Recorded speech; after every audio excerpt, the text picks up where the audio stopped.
ये सही.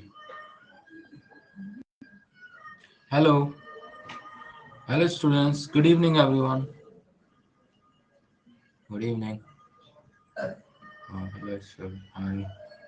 Hello. Hello, Vishnu. Hello, Vishal. How are you, sir? I'm good. I'm very good. Let's wait for some time. I'll just wait for a few minutes before everyone is here, and then we'll get started. Mm.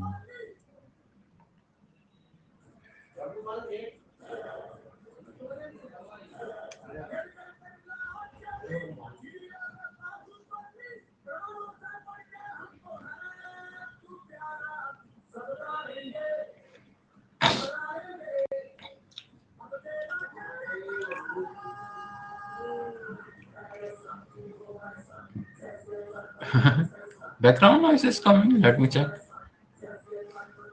Bahubali. Bahubali. Yes, Bahubali movie is running. Just give me a minute. No, my family is watching the movie. I'm here. Okay. Mhm. Okay, now it should be fine. Now the volume should not come. Okay. Uh, let's wait for a few more minutes.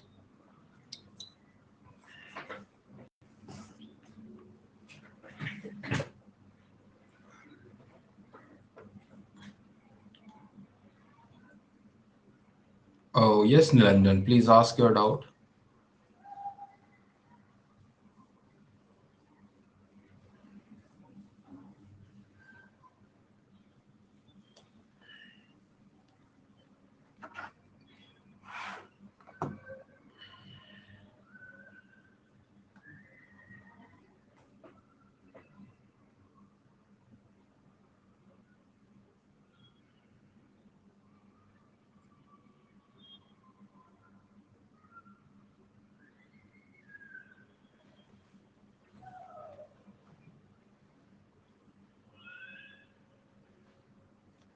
80% of your troubles in programming are coming from the fact that, especially in web development, is coming from the fact that we are coding on Windows.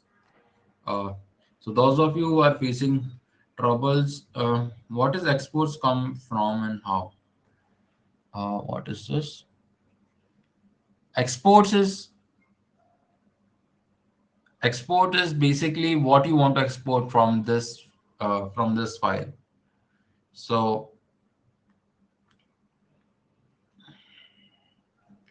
so basically what happens is that you need a mechanism to communicate between different parts of your app.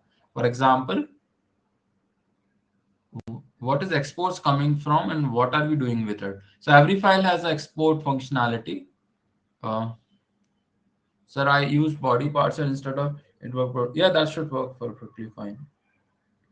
So can we write it as a function and then we can do module.export? That is also fine. That should be fine. Instead of module.exports. Uh, oh, yeah. This is language specific thing. Like this is framework specific. I'm not sure why it is coming from, but basically it says what it is writing. It is writing that you have to export sign up functionality from this. Yeah, I have. Uh, yes, Aradhya, you have talked. So this is coming from the fact that you are exporting sign up. That's all you need to understand. You can also write it as expose. Is expose come from module dot? Yeah, you can. Yeah, that is exactly correct. It is similar to module dot expose. Why we create post response? What is post response?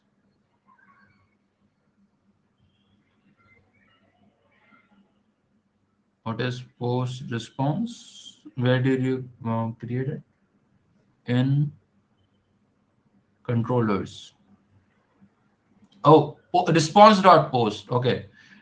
So basically, what happens is whenever somebody sends you a request, uh, Yeah, it is whenever somebody sends you a request, you have to respond with something.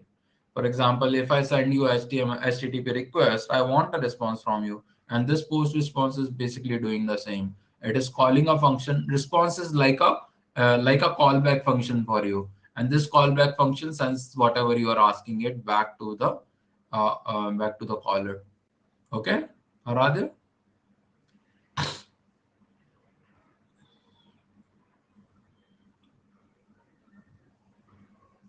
So if I open this, just give me 1 second. Mm,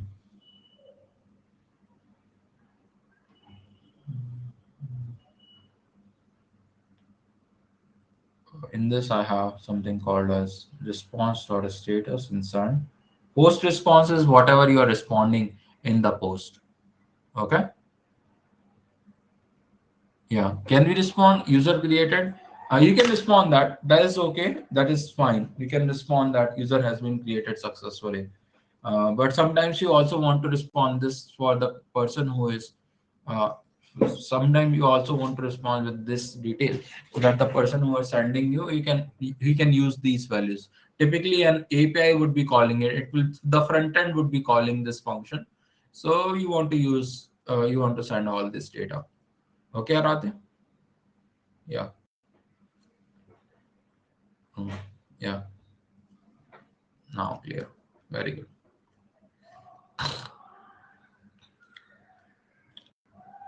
If you just give me 1 second, I'll be back. I have to bring mouse for me.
Sorry for the delay.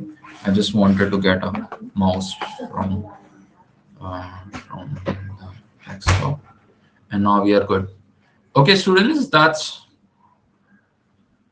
uh, so if I just click on, so maybe I can increase this. Okay, this is good. I can zoom everything. Uh, so what do we have for today? Today we have um, Today we want to get into JWT authentication, but before getting into JWT authentication, we want to get started with something called as we want to do away with the sign sign in process. You remember last time we talked about sign up, and this time we just want to talk about sign in. How do you do sign in? It's very similar to sign up, and I'll walk you through the whole process. And once sign up and sign in is done, we'll do JWT based token authentication. And then in the next class, we'll start talking about ticket manipulation, etc. Okay, so user activity, ticket manipulation, all those things will come soon. So before getting started, I'll just start sharing. Just give me 1 second. Let me open another.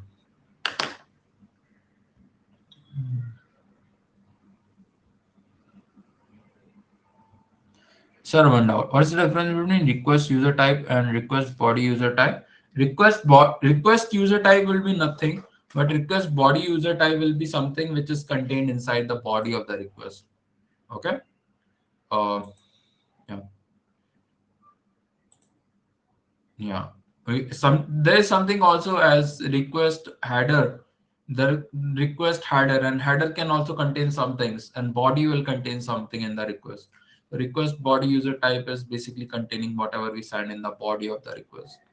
So a request typically has a header and a body, and you can use either one of them to write things. Typically, body is the larger part of the request. Header is a smaller meta part of it. Request user type will come undefined if we don't. Yeah, yes. Request header will be used for header. Yes, request header will be used for header. That is true, Lakit. Yeah. When we talk about JWT tokens, we'll talk about how request header can be used for that. Okay. Let me see more questions. Sir, we have how to take input from body. How should we take inputs from params in post request, post response? Uh, how should we take inputs from parameters in post response or request? Do you mean in post postman? Yeah. So that I'll show you. Yeah, there are different ways. Let me show you the screen. Uh, Is it necessary to pass request and response? Can you pass such as RNS? That should work. RNS should work. Yeah, params is how you can get that. Thank you, Likit. And so, Usman. Mm.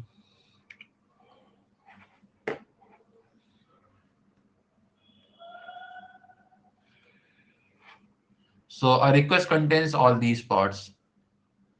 I'm just going to do one request.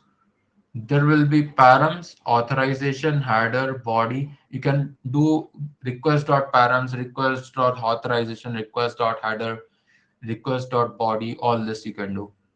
Okay. So yeah, all these things are available to you. Sir, zoom out a bit. Zoom out a bit.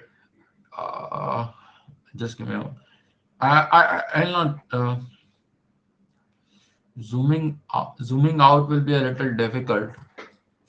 This level is good for me. I'm able to see everything. I'll zoom out in the application. So if I just reduce this and do control minus minus minus, and I'll move it here, uh, and just reduce this. Otherwise, is okay. Simple request user. What will gives are undefined. There is no such property as request body engine. We have to manually add it to the request object by some middleware. What is the difference between params and query? Query is what you write here. Params is another thing that you've signed in the parameters. Sometimes the query can contain some parameters, but yeah, it is a filter. Yeah, exactly. Yes.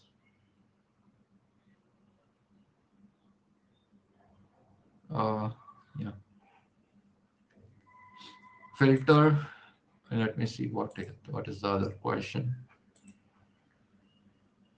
Hmm. Filter. Filter is like what? So suppose I'll discuss this when I'll discuss users. What happens in queries is when you send a query for all users, you can specify specific users also. This is part of the REST API that we were talking about. So when you have a get function and there's one thing sent to you, then you can decide what all part of that one thing you want. There is a difference between these two types of queries.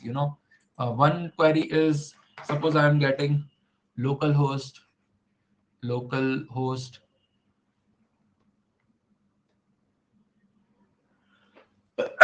colon 3000, and then I'm getting users.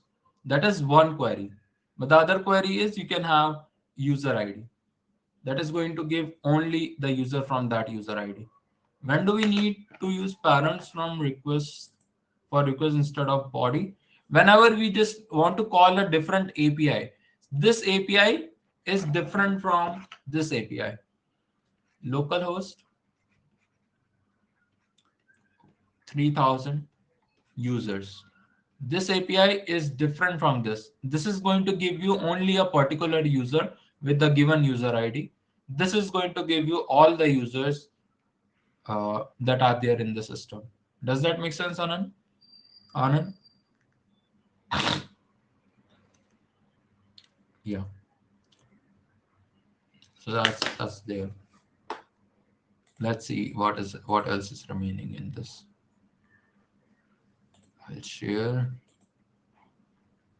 Mm, no, filter not got. Filter is when we'll come to it, I'll explain it, Vivek. What is happening is you can decide what kind of queries you want to run on your data. Do you want to get all the users, or do you want to get just the user ID from it? So you can send it in your parameters. Parameters are exactly what it says. These are basically deciding the API. Sir, what exactly JNT content, how it works? JWT is Java Web Token. Just give me 1 second. Uh, just give me 1 second. Uh, Open folder. Yeah, JSON Web. No, yeah, JSON Web Token. Sorry, not Java. I was thinking about something else. And what it does is so when you sign, you need a way to remember that you have signed in. And for that, what you do is uh, when you sign in, you need a way to remember that you have signed in. And to do that, what you have is the JSON Wave Token, which is going to tell you, uh, what all. It will be a string that gives you once you have signed in. It is a proof that you have signed in. That is what JWT is. So let me show it to you with a whiteboard, and then it will become more clear. Okay. So suppose you are signing into a new system. So the first step would be to sign up. Is it? Yeah, it contains user info. Yeah, it has three parts and it does contain user info. Okay. So first step would be to sign up. Sign up will create a user ID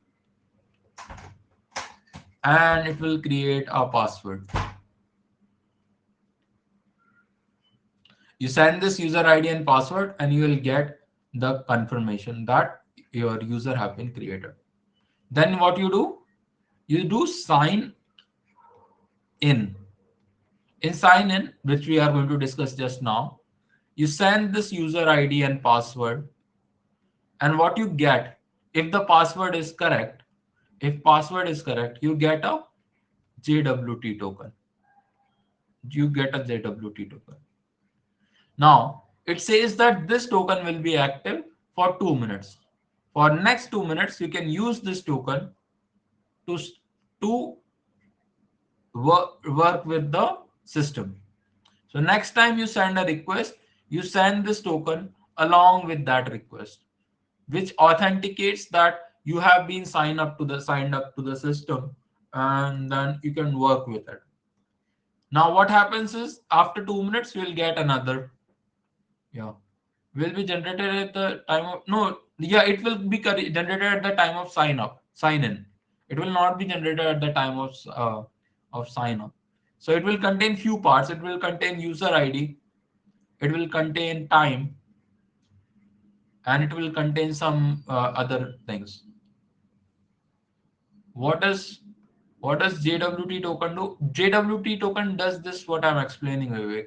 It gives you a way of identifying yourself. Think of it like this. Okay, think of it like this. Have you seen those company ID cards that people give in their companies? When you join a company, you will get a ID card. You get the ID card once you have come to the office and signed up. Now, this ID card, as long as you are hanging it on your neck, the guard will not ask you questions. Who are you? Why do you want to enter to the building? Okay. And this ID card will have expiry time. Maybe 6 months it will expire. Okay, this definition of JW expiry time will be hard coded in the code. You can define like most of my token will be 2 minutes long, so you can define that directly current. Okay, now as long as you have this ID card with you, you can freely come inside the building and come outside the building. Okay, and whatever you do, you have to just hold this iCard with yourself. Similarly, when you are dealing with a server, you need a way to access the server and come out of the server, get responses from the server. And for that, there is something called as JWT token. You get this token when you sign in for the system. Once you sign in, you get a token, and as long as you're sending your request with that token, you are going to get the access to the server. How the API checks that authentication every time when we send API to fulfill a request. There is a token. There will be a JWT JWT. What is it called? Validator. There will be a validator uh, which is going to check the JWT token. Okay, JWT verify. Yes, there will be a verification or validator, middle layer between your controller and the view. Okay. We are going to discuss that when we discuss JWT token in more detail. So how will it check every time? It will check. It will. So there is a way to decode. There will be few things written in the JWT token. First is of course the user ID. Okay. There is a function that you need to call to check. There will be a user ID, and there will be a secret key that you have. Now I have discussed that secret key. So you will have secret key like Anshul Yadav's key, and then there will be a hashing that will happen on these two. And combining this hashing, you can unhash the value and check whether the user ID is correct or not. For verification, we need to verify the middleware. Yes, you create the middleware. Yes, that is correct. Middleware sits between controller and the person who is calling the controller. Okay.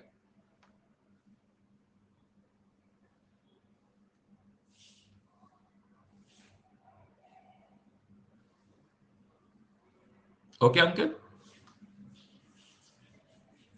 Vivek, did you get the concept of JWT token?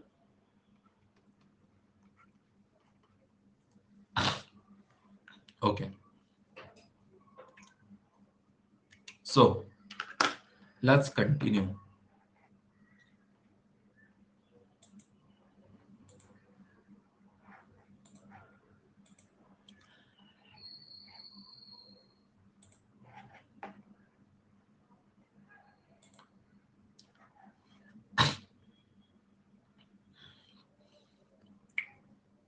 So I'll work with the current module. First of all, I'll complete the sign up in this session, and then I'll start with JWT tokens.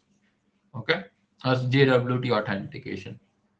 For this, let's go to the controller and write the sign up sign.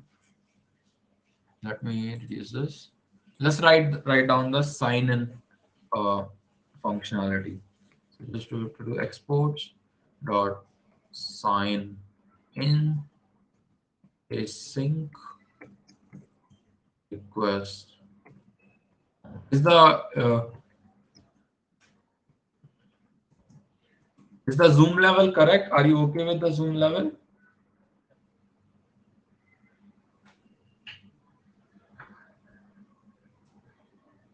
Okay. So could you show the API is working? Show your API is working. Zoom more, zoom it a bit. Okay, I'll zoom. Control plus. This is the maximum I can do. Okay. I'll show you how. So let me just write pass here. No. Let me comment this part out and let me show you how that API is working. And then we'll work with some more things. Okay. So I'll open Postman. First of all, I'll have to run this in terminal. Uh, I'll have to do, I'm in CRM app. I'll have to do go to 6 dot building CD 6 building. Yeah. Inside this, I'll have to node a command node app.js. If I do this, my code should start running and I'm listening to localhost 3000. Now I go to Postman and I want to reduce its configuration a little.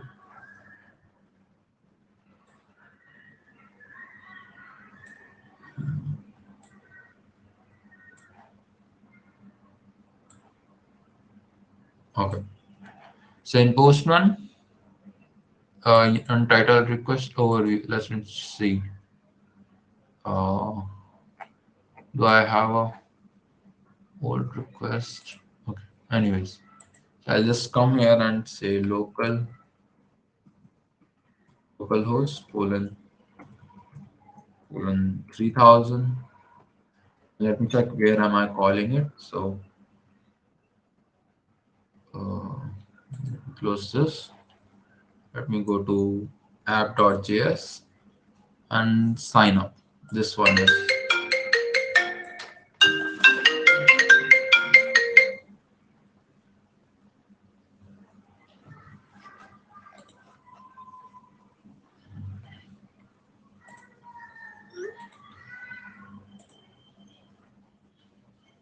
Just give me a second.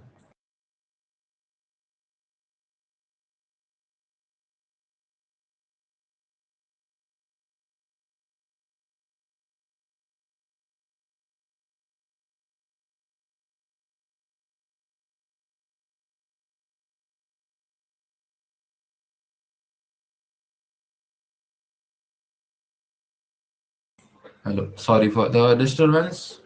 Okay. So I'll have to copy that part. Where was I? I was at this part and I wanted to copy API authentication sign up. I copied it and I'm going to paste it here. So this is my query. And in this, I'll have to have a body and body, I'll just keep it as raw. And in this body, I'll have to send some things. What are the things that I need to send? Let me check.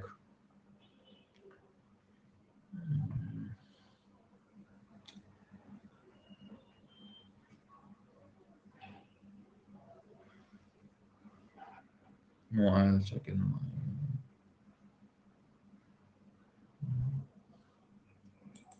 just give me 1 second.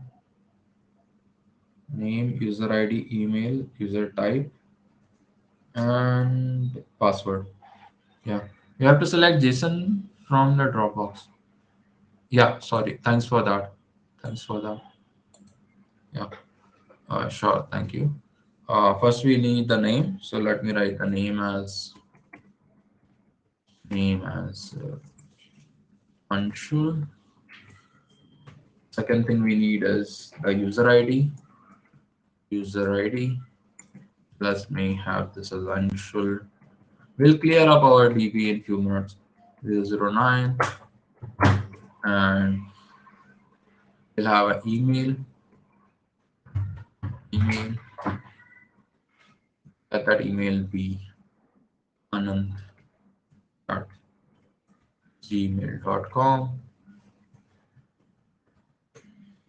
and email is done. User type is there.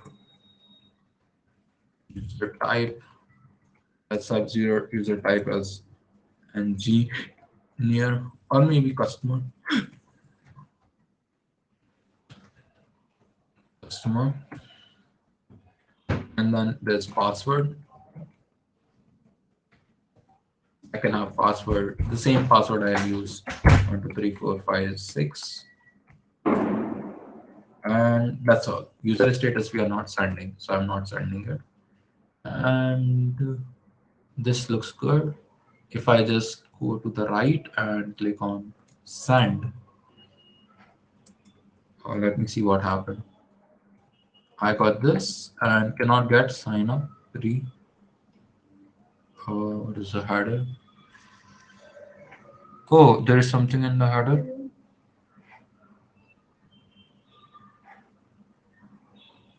Oh, sorry, post.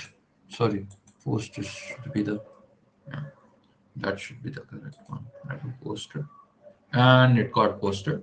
And this is the created time, and this is the updated time. Okay, and since it's a customer, it got approved also. So everything is working fine. That is Merry Christmas, everyone. Yes. Okay. So we are good. Now let's sign in as this user. Let's build up the process for signing in as a user. And for that, I'll just again go to the I'll again go to this. And first of all, let me just create a router for this instead of calling this all the time from the app.json. I don't like calling I don't like calling my functions from app.json. I need proper routers for them. And yeah, so I'll create a new folder called as router, and it will contain all the routes that I want to take. So I'll create a folder and I'll call it as routes. Sorry, routes. Okay. And inside routes, I'll define a file called as auth.routes.js. Okay. And auth.routes.js is going to import few things. First of all, it will import uh, const auth controller is equal to require require dot controllers export routes. Yeah, exports router.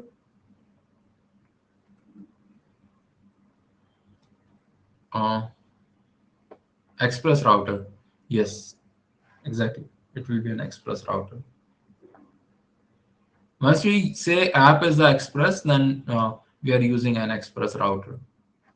And then what we can do is auth controller. Uh, Controller. Once we get the controller is coming from this file, auth controller. It is a sign up controller and etc. etc.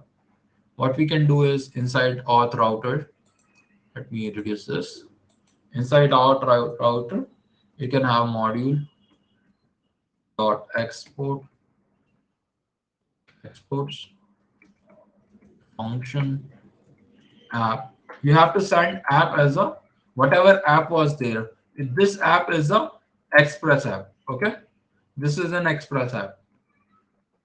Now what you can do is on this express app, you can call something called as app.post, and you can write that whatever was here.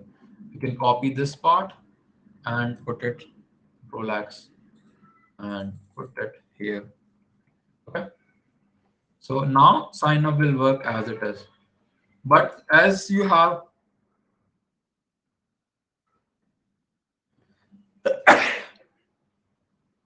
might have seen before, uh, you can have middleware inside a post call uh, on your Express.js framework. So in Express, you can have middle parts also. Okay. So here, what I'm doing, module.exports a function, and here what all I need to do is require require uh, dot routes slash auth routes. Get the sign up button from auth routes and just send app to it. If you send app to it, it automatically creates a post. It automatically starts listening for the post request on the app. Okay, does that make sense, Vivek? I've just taken the function from here. Can we use a variable? You can use a variable. Please repeat, sir. Okay, I'm going to repeat this part. So last time what I was doing is, yes, uh, last time what I was doing was I was creating. Okay, let me just do router. Router is equal to this, and then you can just do router app. I can just do auth router and can do auth router. But auth router is safe. Okay. Now could you share the GitHub repo? I have not. I've shared it before, but let me share it one more time. I'll just have to go here and CRM app, view in GitHub, and just copy this. Um, yeah. Require this. Require is basically to import a module. When you're trying to import, you can use require.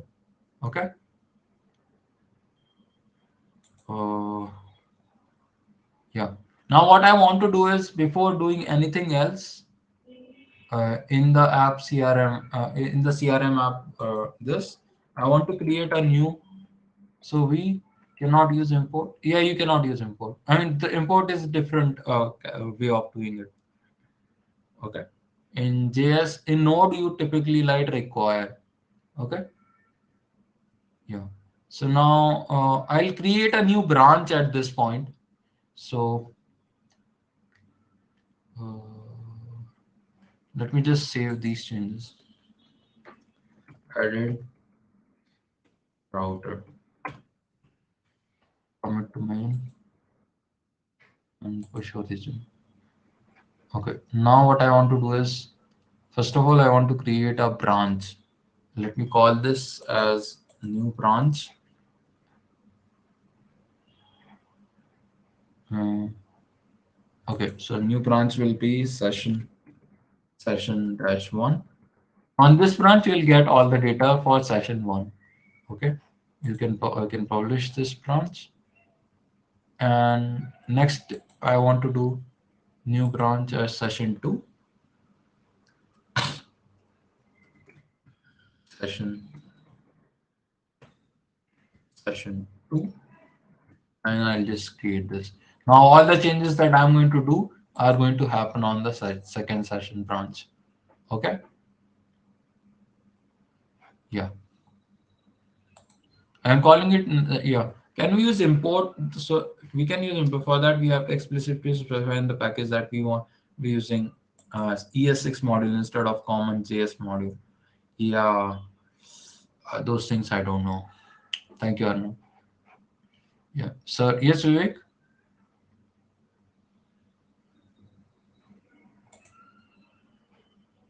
your question. You want to know how to go to a particular one? What we updated in constructor folder, not constructor folder. That is called as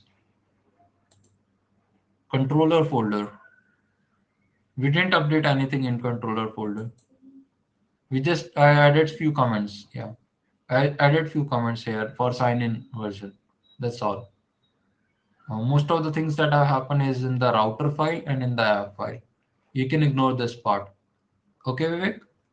Can you show sign up code? Yeah, I can show that. Sign up code is this one.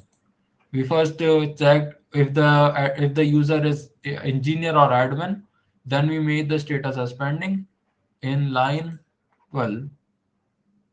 What is request? Request dot body. What is line number 12? Let me check. In line number 12. Oh, sorry. Why is this? This should be body actually. Yeah, that is correct. It should be body. I'm always. Uh, Thanks a lot for that, Likit. And where else I'm doing this? Request body. Yeah. Thanks for that. Do that. And that's it. Thanks, Likit. Okay, okay. Yeah. I forgot about that part. You need to write request dot body. Let me push these changes in the branch. Um, yeah, sure this is. Mm, okay. Uh, Now let's come back to what we were doing. So we created a route for sign up, and we are able to use the sign up mechanism. Everything is fine and life is good. Now let's create for sign in. Okay.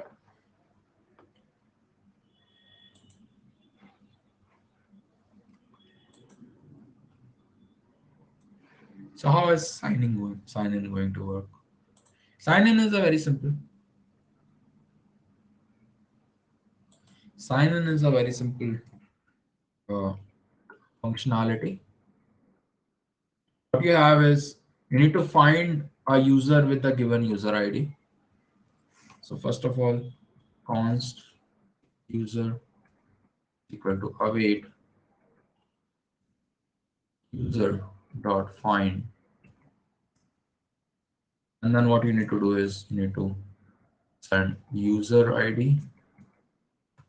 Can we explain how you're done on Postman? Routes on Postman. Postman is it remains the same. Postman is still the same. You just have to write this write this URL, and router will work on its own. Basically, the thing is I have made sure that my code from sir in app. Can we write auth router? I'm not sure about that, Hariharan. I'm not sure about that syntax. Uh, mm,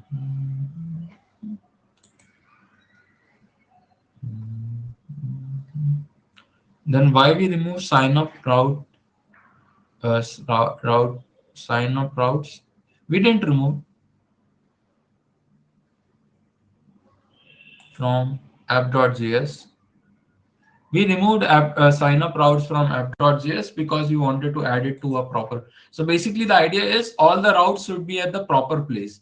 Otherwise, our app.js file will start looking bad. If we keep on adding routes here only, then our sign up app will start looking bad because you will have routes for tickets, you will have routes for authentication, you will have routes for user activity. All that will come here. Then it's not a good idea to keep everything uh, in your how to write, yeah, in your app.js. You don't want to keep all the routes. You want to have router classes where you can do them. So you create a folder called routes. In that you can write down in how to write in proper way. This is how you write in proper way, Vivek. You create a file called this auth route, and it will contain two routes. One is this one, which is on sign up, and you will have another route, which is basically sign in. Sign in route will be this one. Hariharan, can you put for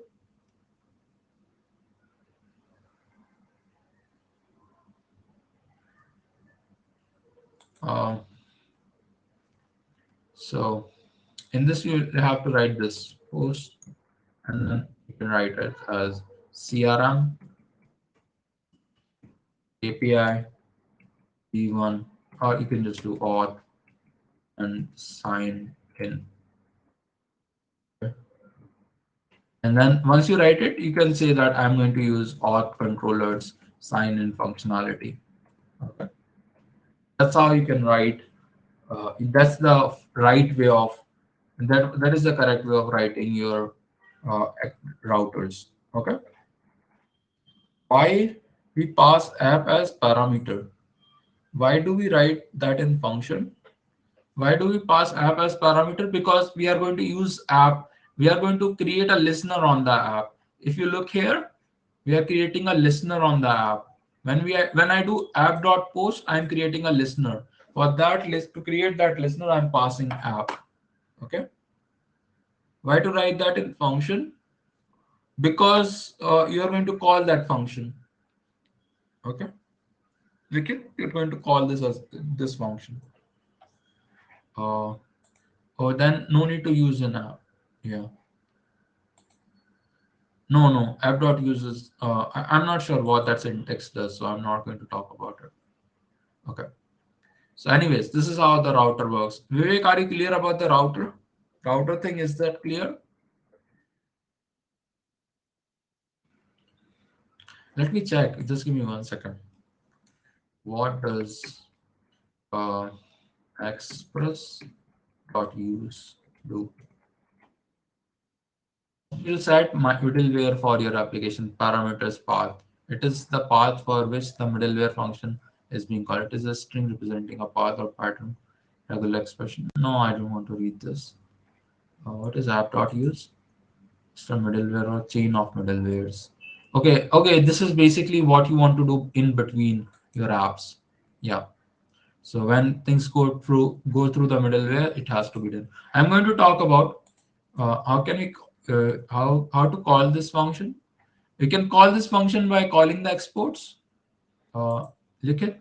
If you go back to this app.js, I'm writing an auth router as requiring this, which is basically getting that function. Uh, which is getting that function, and I'm sending it into the auth router. Okay, Likit? This use is basically going to define what some parameters or some middleware that we are going to use on our app. For example, when I do app.use express JSON, it means I'm going to have JSON format for my express request. Okay. This is where I connect to my DB. So I'm going to create it in a single line. And this is how my router is working. For using a, we need to declare something like sir. I got it now. Okay. Yeah. Anyways, I'm going to discuss middleware in some time. Let me see. Auth controller. I'm talking about sign up.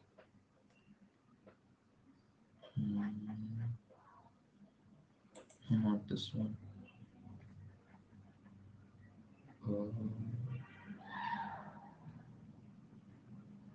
Okay. Line line 15 for calling function. Line 15 app.json. Yeah, line 15 is for calling function. That is correct. Let's begin the sign up. Yes. I hate this UI because every time there is a new message, something comes up and I'm not able to see the message. I don't know how to remedy that. Const router require express. What are we doing? I'm not getting. We are creating the sign in part of the auth controller, Vivek. How do you sign in? You know how we have sign up? We have a sign up functionality, Vivek. Now we are doing a sign in. Okay. You understand what sign in is? It is how people sign into your. We have to get the user ID and password, and we have to return a JWT token to the users. We will discuss that. So, how do sign in works? First of all, you need to get the user from the request dot body dot user ID. Get the user from the user ID, and then what you need to do is const. Sorry, dot log. What did Earth single said? User will pass the user ID. Yes, just like everything else, every other app that you have seen, it is login. Yes, sign in is login.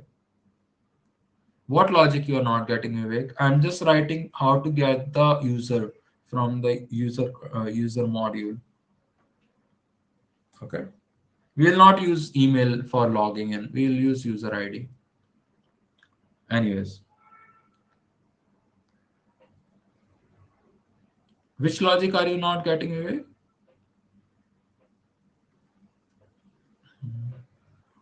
Routers. Routers is nothing but it's a file where I've defined what are my APIs. Think of it like this. I'll have, you see these two lines? You understand app.post and app.post? Okay.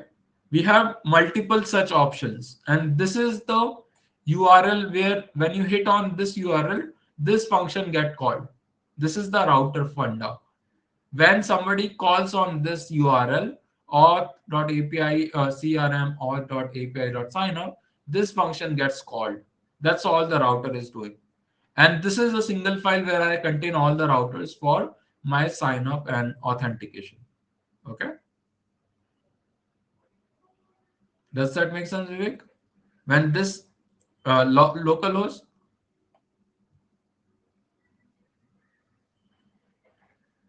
then then why you written in app.js routes?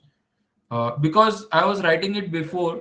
I don't wanted to discuss all this in last class, so I wrote it in the app.js.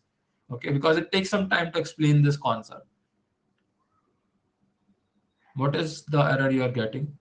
404 error. Check if your app is running.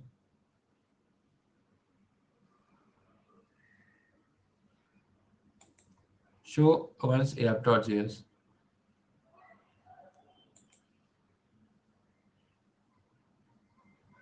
Email password. No, we'll pass sign in. Will pass. We will pass the password and the user ID. Will not pass email address. Here find search for user. Here find will search for user ID in DB. Yes, exactly, Niranjan. It is going to search for user ID. And uh, hmm, okay, let's go back to the code. I don't like this jump to latest functionality. It is corrupting the whole user interface. What if we use either user ID?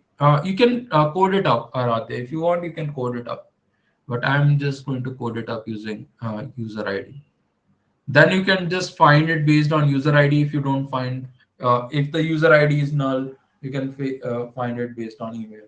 And then you can set email as the primary key for your database. And as well as you can create an index for email as well. Okay. Let's go back to the question. User. Sir, in the last class, we solved the user's password in plain text in DB. We saved, it's a class. Yeah, I should. Yeah, we have saved it as hash actually. We have not saved it as plain text. You see, I have created a hash here, bicrypt hash password or no.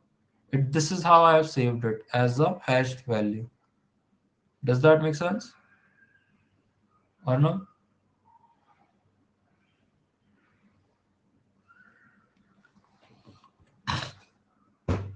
Anyways, let's go back to sir. How hash sync means inside 8 means it means that this is my salt. It is a it is a random seed that I'm sending. It's only known to me. Okay. Yes, sir. So it's like a random seed that I'm sending. This 8 here is a random seed. So it is salt that we call. This is, uh, this is this is required. This is optional, but it's a good idea to keep it. Yeah. And there will be a default value, but for security purposes, you want to use your own sort. No, it doesn't mean that. You can it doesn't mean that password should be 8. It should be it is a seed that is used in the hashing function. When you hash this password, you use this seed as a inside the application as a parameter. Okay. So when you change the seed, the hash will change. Can be very it can be any value numeric. It can be any numeric value. Yes. Vivek has a doubt. Line 14 not getting. Pick this out. No, sorry. Insert this out. Stop sharing. What is line number 14? Yeah, all it is saying is get the function from the required author. So I created a function. Do you see this function that I created, Vivek?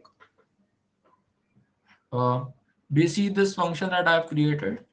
All it says is I'm going to require that function. This function I'm going to import into my app.js. And there, that function, this function, module.exports is a function. And all I do is I'm importing this function into my app.js. Does that make sense, Vivek? I created a function and imported it here. That's all I'm doing. Does that make sense?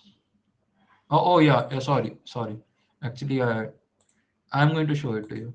Actually, I thought I'm sharing my screen, but anyways. So, why do we need user status and sign up? I'll discuss that in few minutes. Uh, so anyways, Vivek, what is happening is in line number 14, I'm creating a function here in module.export. And what I'm doing is I'm importing that function here and calling that function. That's all I'm doing. Do you understand this part, Vivek? Okay. In sign up, why we need user status defined inside? We can also get user. Yeah, we didn't define user status. Uh, okay. The only thing why we have user status is because uh, uh,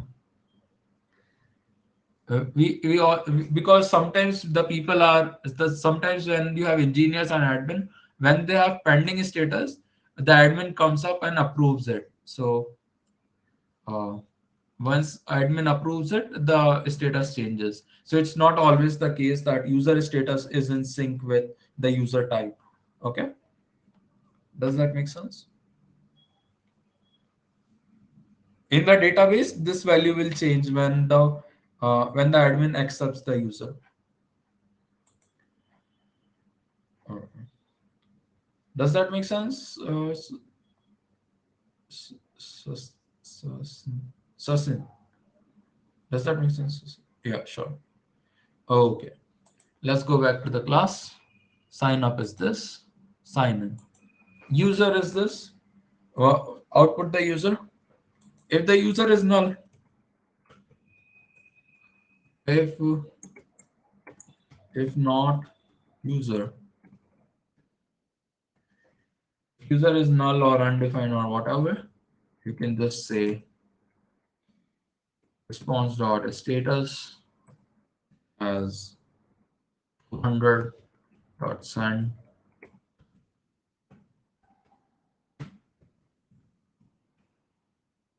Uh, you can send a message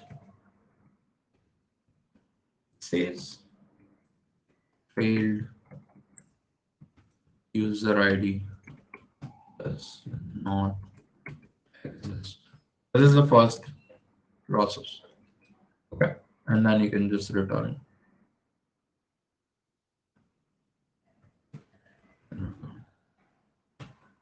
This is the first process. Second is if user is there, but user status, user status. If user status is not same as uh, now how do I get user status? Is it constant? If it is not constant dot user status dot approved. If it is not an approved user, then what you can say is since the user is not approved, you don't allow him to sign in.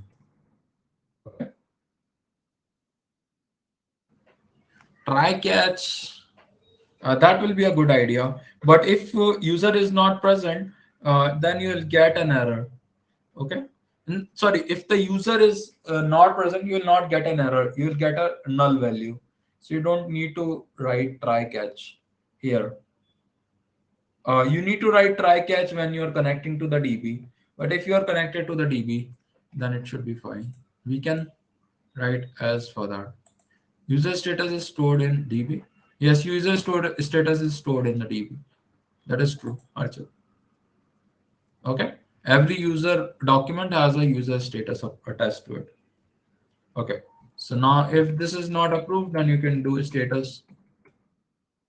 No,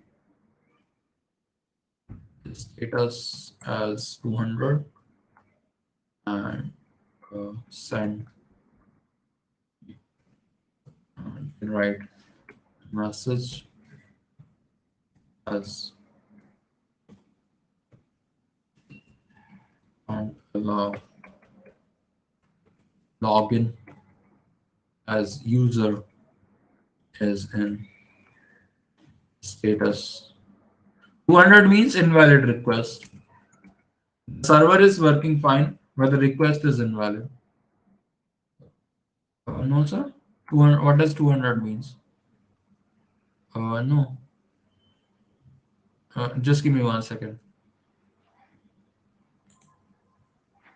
No, let me check what is uh, status codes. TPP status codes. Successful responses, redirecting messages. Okay, server errors, client error, information response. Yeah. So basically, what it means is, sorry for that misinformation. What it means is, it is a successful attempt. I was able to check the DB, but what we got is this user has not been approved yet, so you will not allow it. So we go ahead with success. Okay, 200 means success. Anyways, uh, 500 is also 500 is when server error is there. Server error is 500. It's not a server error. Server is working fine. The only thing is that the user is not yet approved.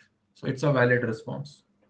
Anyways, you'll have user status.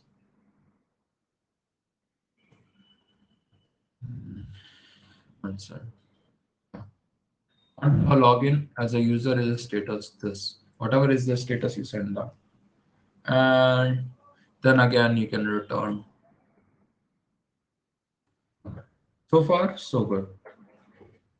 You must you must use 403. What is 403? 403.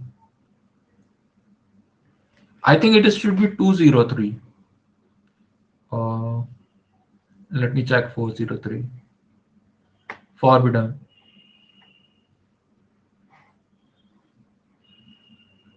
Hmm. That is a good idea. 403 is a good idea. Thanks, Likit. Yes, it is a client error. Yes, 403 seems like a good idea. Yeah. Okay, I use 403. 403. I can root on here. The next step would be uh, variable uh, password is valid. If the password is valid, we are again going to use bcrypt compare sync. This is synchronous compare because so the execution will stop here. Once the compare happens, then we move forward. And in this, what I'm going to do is I'm going to send request dot body dot send. After send, bracket is missing. Okay, sorry. So I have to write a bracket here and a bracket here as well. Thanks for that. Sir, after send missing bracket. Okay, thanks for that. Now let's talk about the password. Uh, if the password should match with the user password. So I send the password and I try to match it with user dot password. These two should match.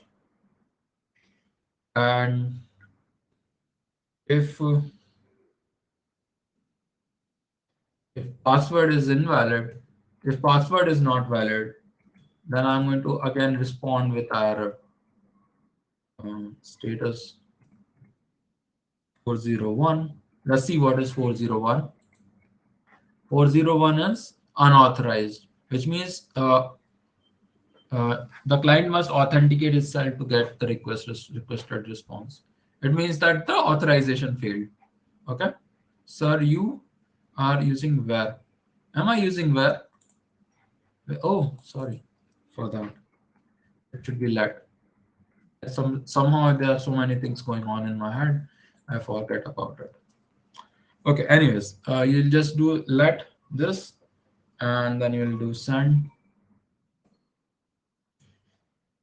and you'll have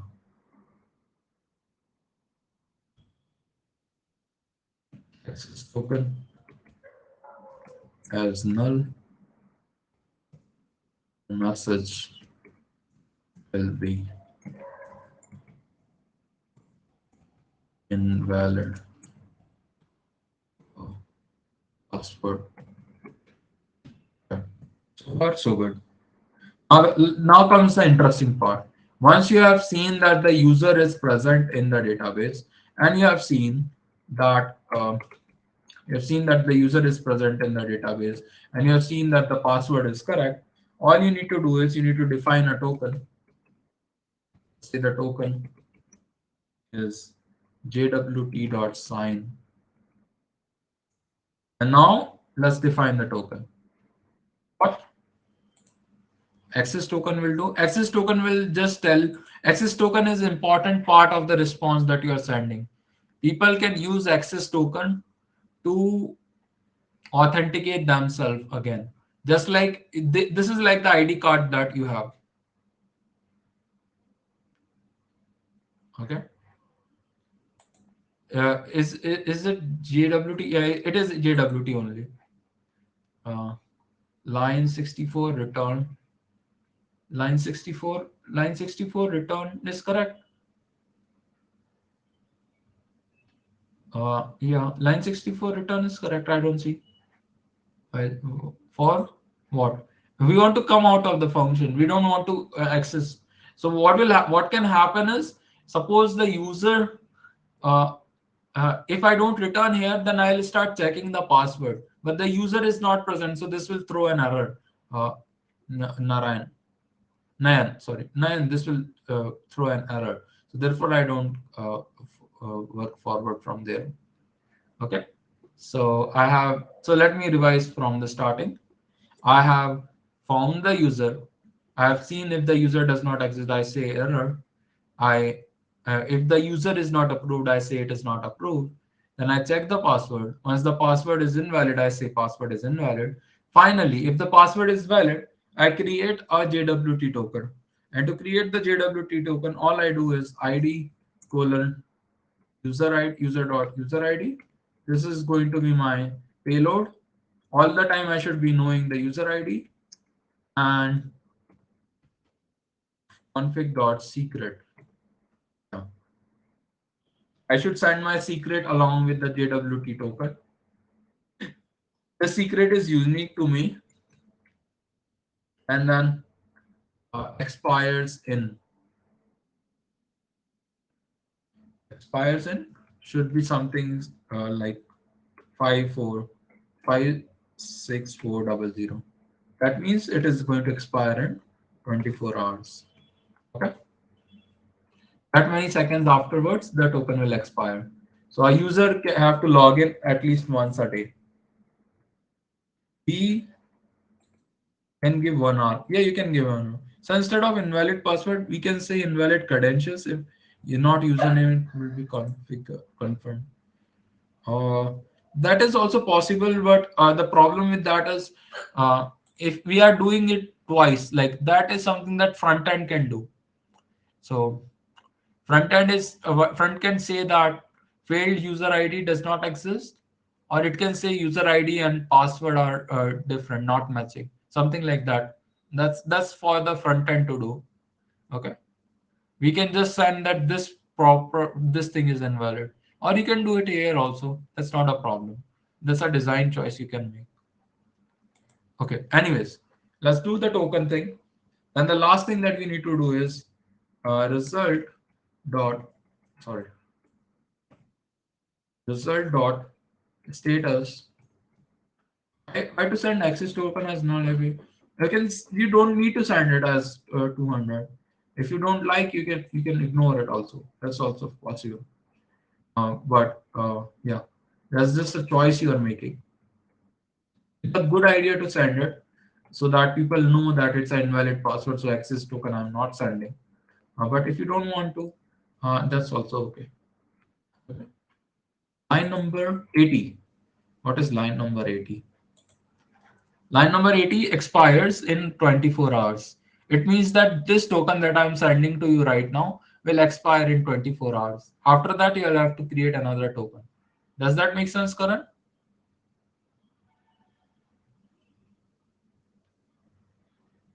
Okay.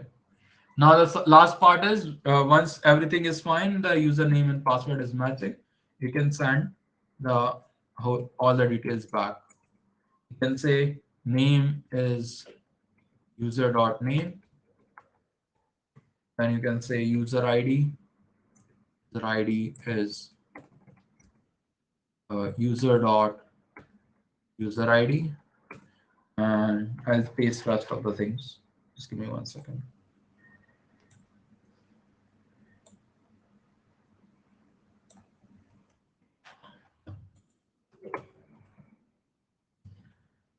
Yeah. Email will be user.email, user type will be user.type, and user status, and you will send the access token as well. And this is how you will have the sign up API, sign in API. The sign in API will send you a token, and you are supposed to use that token across multiple calls to the server. Any questions on this? Or we can take a break, and after the break, we'll discuss all the doubts that you might be having. I'm going to push these changes into the GitHub so that you can get these changes. Added sign in folder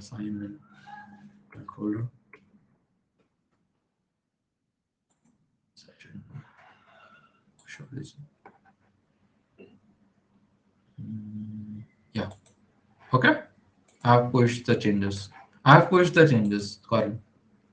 Now take a break. Let's come back at sir, for sign in, we just need user ID and password. Yes, exactly. Those are the only two things we need. That is correct, Ekta. Uh, break till 9:35. Okay, I'll stop here.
Hello students, welcome back to the class. Let's move forward to the next part of the class. Uh, hmm, so why don't we start running why don't we try running our sign in functionality? We have just run our sign up functionality. Yes, sure. Uh, I'll just open the windows and I'll just do Control C here to run it again. Seems to be working fine. App.js working fine, sir. Do find one. Find one is also okay. Uh, find one seems like I'm not sharing the screen. Sorry for that. Sorry for that. I thought I'm sharing the screen. Uh, no, not shared. Okay, no worries. Now it is being shared. Who will accept the first admin? Yeah, first admin. I'll discuss that in few minutes. So for first admin, I'll just write code in my init function itself. Yeah, I'll do that in few minutes. Um, but let's do after this. So I'm running the app and then I go to this and I create a new call. And in this call, I'll have the same call functionality. This one, I'll have a post request and I'll save this. And in this, I'll send a body which contains JSON, and this should contain two things. First is the user ID. User ID. Let me check what was the user ID I sent previously. Anshul009 and password is 12056. So user ID is colon Anshul009 and password is 123456. Now I try to send this request.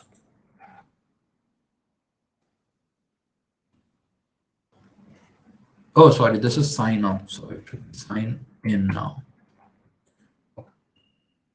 And I send this.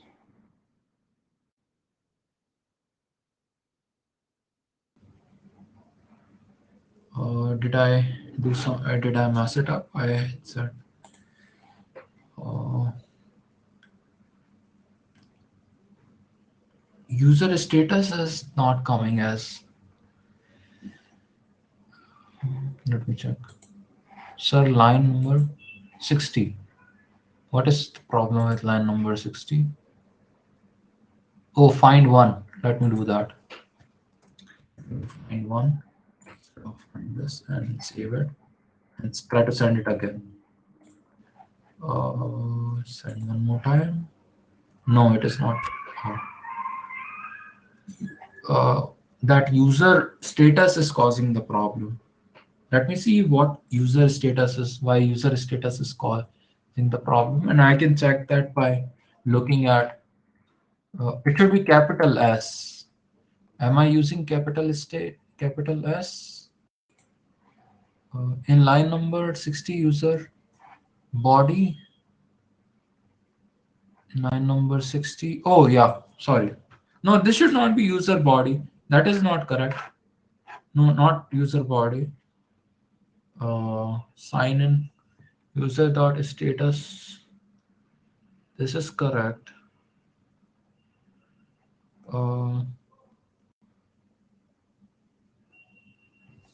no, that is not the case. Uh, it is saying that user is returned and it is approved. That should be fine. User. Let me do this one more time. Uh, sign in. Request for. Um, Suppose I do this, save it here, and instead of approve, it would be pending. No, it won't be pending. That is not correct. If user status is not approved, then say that it is a problem. I'm thinking that there is, I think,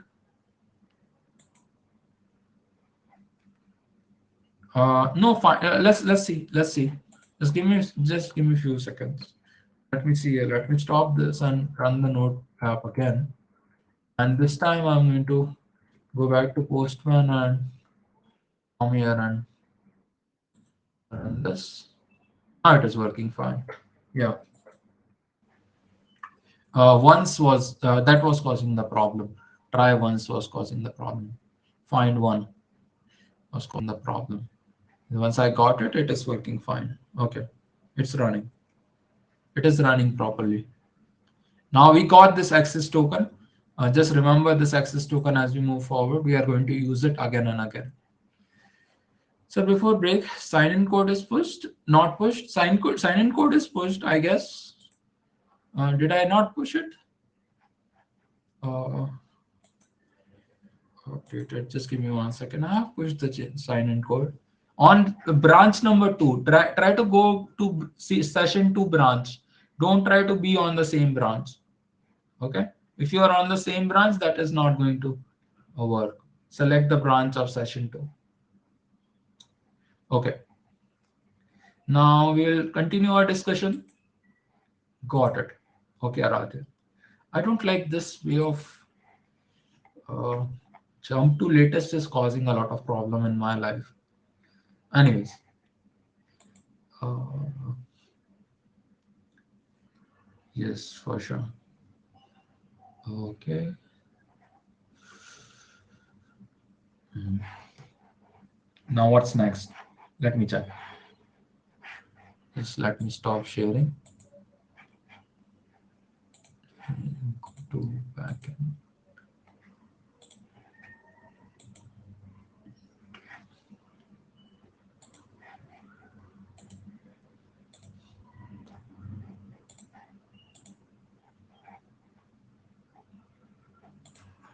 Okay.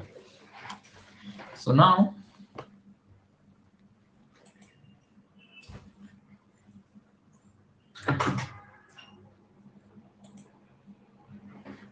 there will be some options for doing user activity. Okay. You should be able to find a user by ID. You should be able to update a user, and you should be able to find all the users. Okay. And before going there, I want to talk about something that has been raised in the class is how do you create the first admin? How do you create a admin initially? Okay. So for that, I'm going to write the code now. There is a function called as init function, which I will write in the app itself.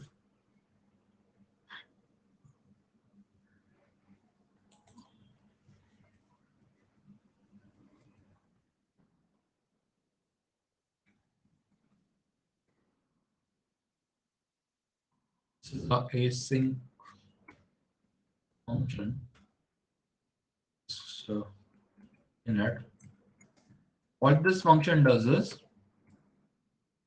uh, let user equal to await user dot find. User is not defined, so I'll need a user. Let me define the user model. Sir, I'm not able to sign in after previous user ID file. Did you do sign up before sign in, Nilanjan? You need to do sign up before. Try to check what is the error you are getting. Try to see in your DB if you have the same uh, username present. Okay, what is the error? So are you sending engineer as the user type in the sign up? If you're sending engineer, that might not work right now. Try to send customer is the user. No, I'm giving admin. Admin will also not work. Give customer. For the timing, give customer. Don't give admin or engineer. Okay. Yeah. So first thing is to write the error code, which is find one, and here I'm going to send user ID. Sorry, I'll send user ID as admin. That's okay. If I'm not able to find an admin, yeah, I mean there will be a default expiry date, colleague. I don't know what is the default value saved, but there will be a default ID which will be there. So it will not run forever for sure. Maybe 1 minute or so will be default. I'm not sure. Hmm. User will be admin. If user is there, try to find the admin. Console.log admin user already present. This is the first step and return. Else what you can do is try. If the admin is not present, then you insert the admin start at the start. Try to insert an admin. So what I'm going to do is user equal to await user dot create name will be unsure and user ID. Sir, sir, user ID admin how? Because we are set, so it will make sense. Just give me a few minutes, Karan. I know you will understand what I'm doing. I'll have user ID as admin, and this will be my first admin that I create. It is going to be created. It will be hard coded in the code. Okay. I'll create admin. I'll have his email as admin at gmail.com. I'm coming to your question, Nilanjan. Just give me a few minutes. User type is admin and password uh, password is bcrypt. Bcrypt. I'll have to get bcrypt as well. First of all, did I get the user? No, I didn't get the user, so I have to do const user is equal to what is the user? It should be taken from model. Require dot models user model. Get the user and save this to the user. And bcrypt is also something I want, so I'll just do const bcrypt is equal to require bcrypt.js. In bcrypt, I'm coming to your dog name and just give me a few minutes. Bcrypt, I'm going to do bcrypt dot hash sync and see, and here you can say welcome one. My this is the password I'm saving. Const spelling. Oh, sorry. Const. Thanks for the spelling error. Const, and the uh, last thing would be user status. And this is the first admin that you create. So what you're going to do is constants dot user status dot approved. You're going to approve this. So okay. And if this is approved, what you can do is console dot log user. Come here and write let. Uh, Else, what you're going to do is fetch the error and you're going to do console.log error.message. So far, so good. So if there is no user, we are going to create one by ourselves at the start of the process. And this init function I'm going to call once I'm able to connect to my DB. So here, when I connect to my DB, I'll do two things. One is to console log it, and second is to call the init function. If the user is already present, then of course, uh, that will not be a problem. But if user is not present, then we are going to create him. Very simple. That's how the first admin gets created. We'll see how others. Shouldn't it be user type in find one logic? Since user ID is a number, we are passing admin. User ID is a number, we are passing admin. Can you explain it again? Ekta, what I'm saying is admin is on, so user ID is going to be unique for everyone. There will be a unique user ID. And I'm using user ID as admin here while when I'm saving. There's no user with user ID admin in my data. Oh, okay. Uh, so sorry. Nilanjan, find is returning array of users. So you need to use. Okay. Can I explain it again? I'll explain. Let me just open up the doubt that Nilanjan has asked. Uh, so Nilanjan, you have to insert the user before getting him. Okay? And you have to insert him as a customer. Don't insert it as a admin or something. Okay? Try to insert the user as a customer and it will work out. If you're inserting it as an admin, uh, uh, insert it as customer and approved. Then please show your code. And this user ID should be a string. It should not be a number. Okay. User ID should be a string. Yeah. Try to send a string instead of number. I am using find. Find one is a better option. Like it. Don't use find. Find one. Yes. Nilanjan, try to use find one instead of find. Here. Find is not correct. Okay. Those couple of things you will do, it will work out pretty well. Sir, Sir, user ID admin not getting. Yes, I'm going to explain that, Karan. Let me explain the whole logic from backwards. So what happens if there is no user? I'm going to create a user whose ID is admin. Okay. Okay, sorry. I'm going to share the screen. Because of this doubt I was running here. Now I will open this. Yeah. So what I'm saying, Karan, is this user has the user ID admin, and this gets inserted at the inception, at the start of the whole process. At the genesis, this gets inserted. Okay, and if this user, and this is the user, first I'll find as soon as I start my as soon as I start my app, I'll try to find this user, which is admin. If I'm able to find it, it's okay. If I'm not able to find, I'm going to insert admin, and then rest of the things will work. Okay.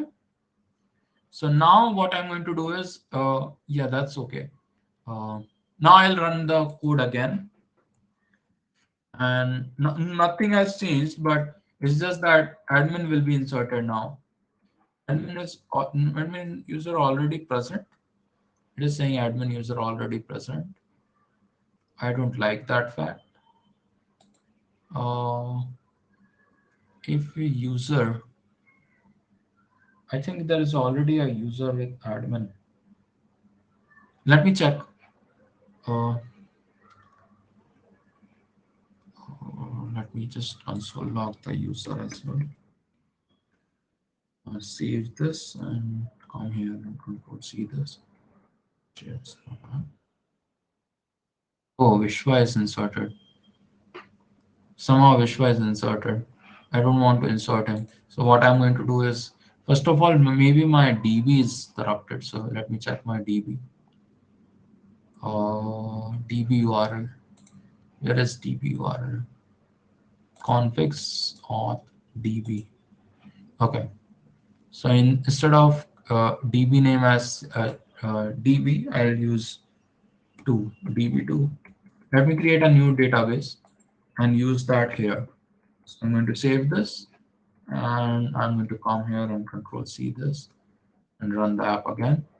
And now the Anshul admin is created. The first time I ran it, it connected to that database and it has created me as the admin. Okay, this is a fresh database that I have created and I can work from it. Make sense so far? I'm inserting a user as soon as the database gets connected. Now, what all we have done? We have created how admin already created. Admin is not already created. Actually, previously I was running couple of versions of the same app. So one version was there which already created Vishwa as the admin. So this was an older code which created it. Okay. Yeah. We're trying to with sample. Yes, I was trying with some other data. I created a new DB and then it is working fine. Okay. Push push the code. Okay, I'm going to push the code. Uh, why is just give me 1 second. CRM added admin. Push the code. Let me go back to this and let me go back to this. Okay. So far, so good. So we have created sign in, sign up, and admin. So far, this much all we have. This is all we have done. Now let's move on to the next functionality, which is to work with user data. So we are going to work with this data in today's class and next class. And some of the things that I have discussed today are going to be helpful in tomorrow's class as well. Uh, we are going to write three more APIs. First is find all, second is find by ID, and third is update. We will be getting all the users. We are going to find a user by his ID, and we are going to update the user. Those are the three things that we are going to do. So update will be basically called by the admin, and admin should be able to update a particular user. Okay. Uh, there is some more verify. There is some middleware that I'm not covering in the class. I don't think that is important, so I'm not going to cover. But you can have some middleware which is going to check your request when you are doing sign up request or sign in request. Okay. Uh, yeah. So right now I'm just going to talk about the middleware that I'm going to create, and tomorrow it will. Uh, init function will be auto called. Yes, it will be auto called, Likit. Every time you connect to the database here, db dot once open, you can call the init function. Does that make sense, Likit? Here. Okay. Yeah.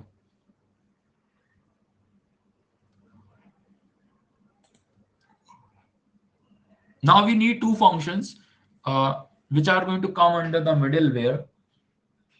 So I'll just create a new file. No, not here. Escape from here.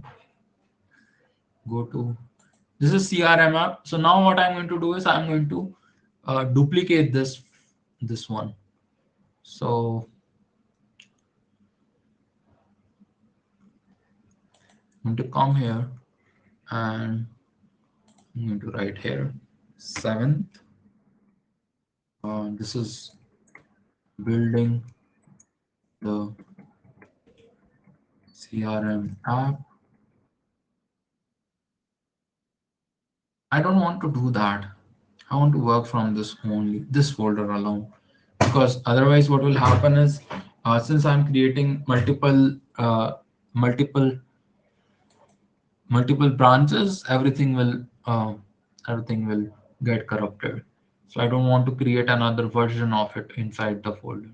You can just go to a particular branch and see which session you are at. Okay, so that should be fine. Hmm. But I would rather want to rename my branches a little. So instead of session 1 and session 2, I want to rename the branch as session 1 uh, authorization authentication. This is session 1. In session 2, I'm going to rename it as JWT tokens. So that those are the two branches. And slowly and steadily, I'll keep on building more and more branches. Okay, you can take the code from these branches and then go to new folder. I don't want to do new folder, Suraj. For the next 4 session, I want to have a single folder instead of 4 multiple folders. And there's a reason for that because otherwise it will be very difficult to deal with the code. Uh,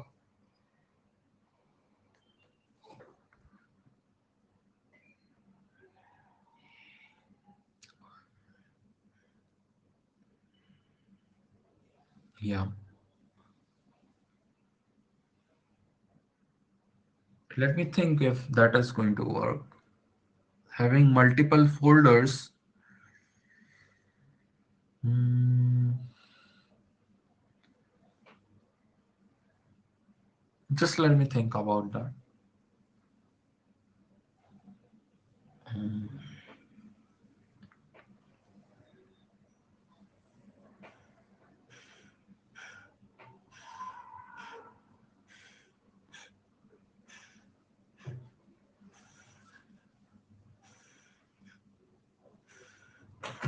Okay, so I'll drop this branch business and I'll just create folders because that is making much more sense to me right now. Because that will be in sync with how we are conducting classes. So I want to know your opinion. Do you want branches or do you want do you want branches or do you want this folders structure? I think folder will work better. Yes, let's do a poll. Is there option to poll? Yeah, poll is there. And okay, just correct. Folders are fine, sir. Yes. Okay, I'll create a folder then. So just give me 2 minutes. Let me set it up. So first thing I'll do is I'll go to my branch, and this branch I'll uh, create pull request. Uh,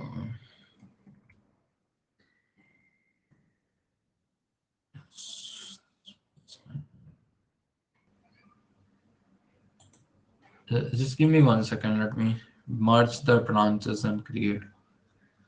Uh,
Let me share. What? Yeah, I'm creating the folder structure. Am I audible? Yeah, I'm just creating the folder structure. I think I got disconnected. Sorry for that. I was just creating the folder structure and deleting my branches. Now I'm on the main branch, and this got created. Let me, uh, what is this? JWT token. Let me just come to this in a few seconds. Uh, okay, let me delete this first. I don't want this. Move to the recycle bin. So far, so good. No changes. Fetch online. Pull the origin. Once you pull origin, you should be at the right place to work. Once you have pulled it, what you're going to do is you're going to copy this folder and paste it again. Paste this folder and let's rename it to 7. Building the CRM app, JWT. I'm not able to write it.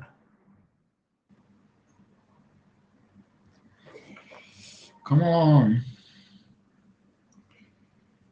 If this is not going to work, I'm going to do it from the folder structure. Delete. Move to recycle there. Okay, let me open the folder.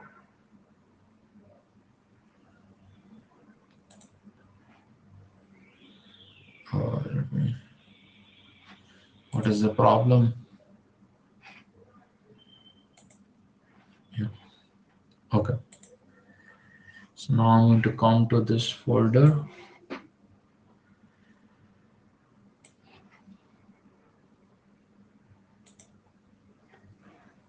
Okay, this is CRM app. User login. Now I open the folder. Let me bring it here. In this, I go to relevel. I go to CRM app. Where is CRM app? I go to CRM app. Inside this, I go to 6 and I copy this. I copy this and then I paste it. This is paste.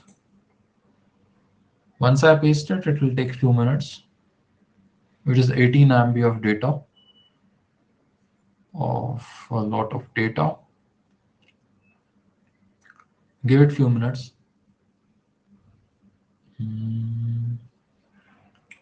Ideally, it should take like 10 seconds to do it, but anyways, bigger file take less time, and there you have larger.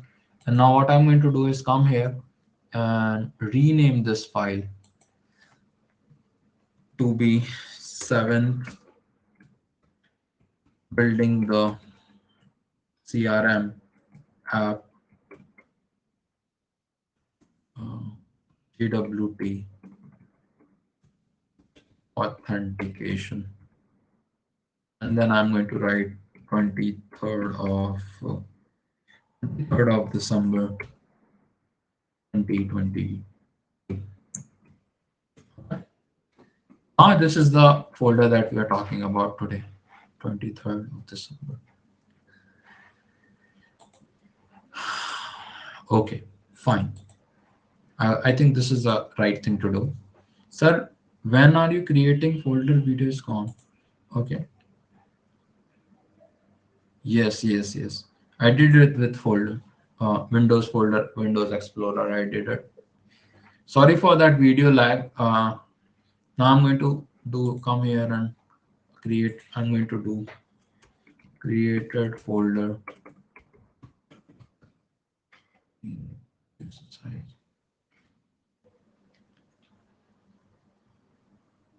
Can you make our last classes known? I think it will be very difficult to create notes for this, Vivek. The problem is The code is the nodes. It will be very difficult to explain the nodes and create them. Uh, nodes, I don't know. Yeah. Yeah, I think what I can do probably is to write comments in the code so that you can understand that. Okay, that will be a good idea. I'll try to write some comments. Actually, the time in the class is also limited. We have to cover a lot of things in a very small time. Anyways, this is chapter 7. This is building the CRM. And here what I'm going to do is I'm going to define two more folders. Let me see what is the time. One more folder is there, which is middlewares. And middlewares is going to tell us what happens between when you call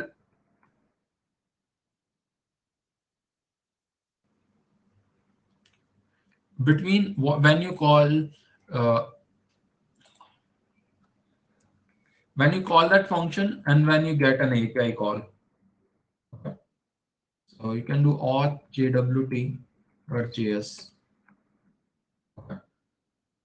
Let's talk about this for a few seconds.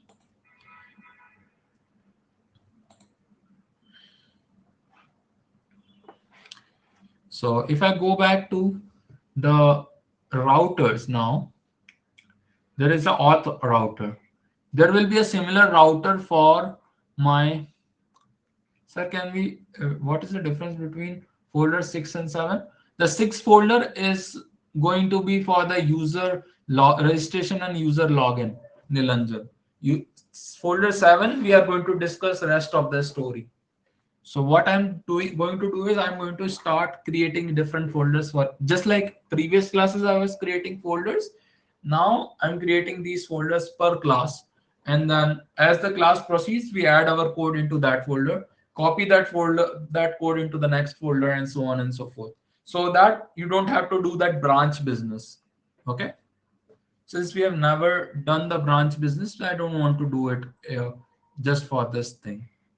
So you can go across multiple folders and see what was the process that was taking place in the code. In this code, what we are going to do is we are going to talk about a middleware which is auth layer. Now,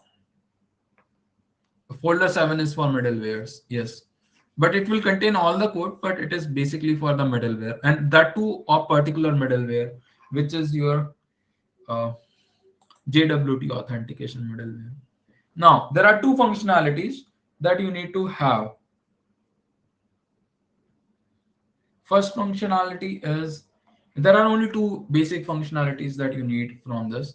First is you need a way to verify a token. Verify, verify token. Given a token, you need a way to verify it. And we are going to use this again and again.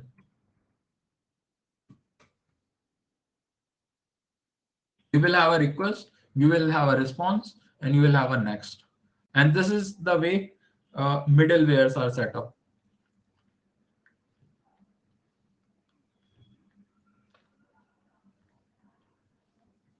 A middleware takes care of what happens between the request and the response. It will make more sense in few minutes, or maybe attend the tomorrow's class to understand this fully, because tomorrow we are going to use this to create our.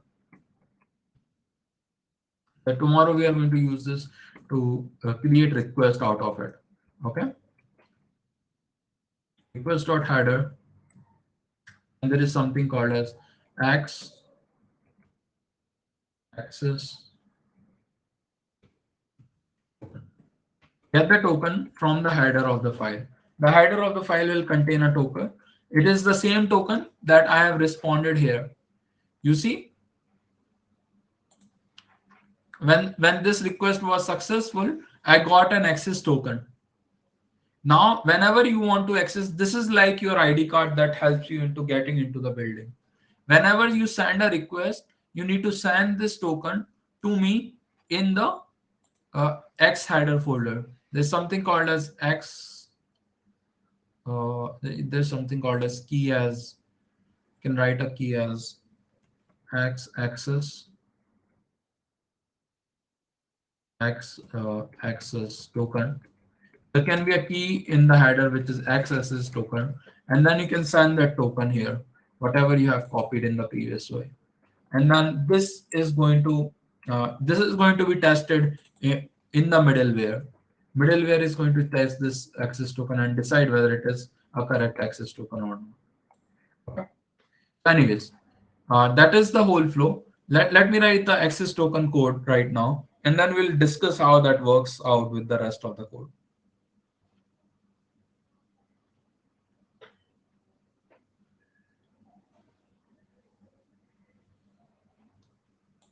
Okay. First, you have the access token, and this access token. So next time, so have you seen that? Once you have the access token, you don't have to give the user ID ever. Access token is so once you have the ID card in your company, you don't have to tell your name at the front door. You can directly say whosoever looks at your ID card can know your name. Similarly, once you give the access token, this middleware is going to sit between. Just give me 1 second. So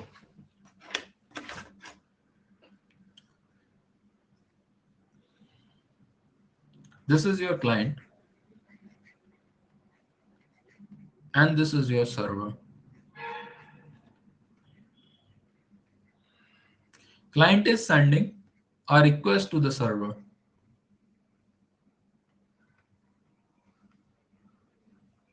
Server is running on Express. Express have saved the code for executing or doing the work on the request in the controller. And whatever request comes, Access has a router which is going to route it to the proper controller. You will have controller for everything, and router is going to route the request to the proper controller. Is that picture clear to you? You will have a user controller. You will have an authentication controller. You will have a JWT. You will have a user controller. You will have different kinds of controllers, and this router is going to send the request to the proper controller. Is this picture clear to you? So now, Vivek, is this picture clear? Okay. So now let's look at this diagram. You have a router whose job in the life is to route the request to the particular controller. But what it can do is, before sending it to the controller, it can have something called as middleware. It depends on the request, Vishal. In the request, based on the type of request, so basically request will contain clues about which router it is talking about. There will be a query, a URL, which will tell us what is the query is about. And then there will be parameters which are going to tell us where the request goes. For example, if I show you in the code, I have coded it up for the router. So if I show you in the code here, uh, so where is the router? Router is auth router. So when the request is coming on this URL, localhost 3000 CRM API auth sign up, the request goes to this controller. Does that make sense? Hello? Okay. So that's how the router knows which controller it has to send the request to. But given a URL, the router can decide to pass the request through a middleware. And once the request is passed through the middleware, then it goes to the controller. You see how it is working? Pass it to the middleware, from the middleware, pass it to the controller.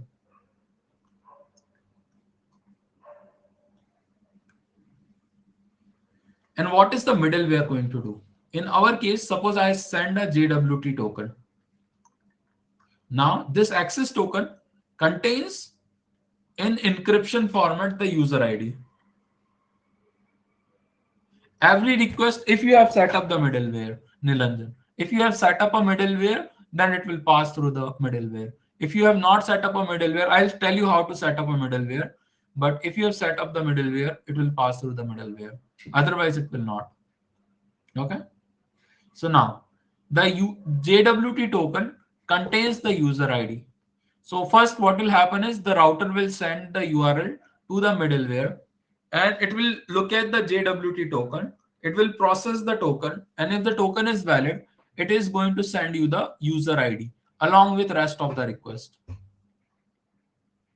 Okay.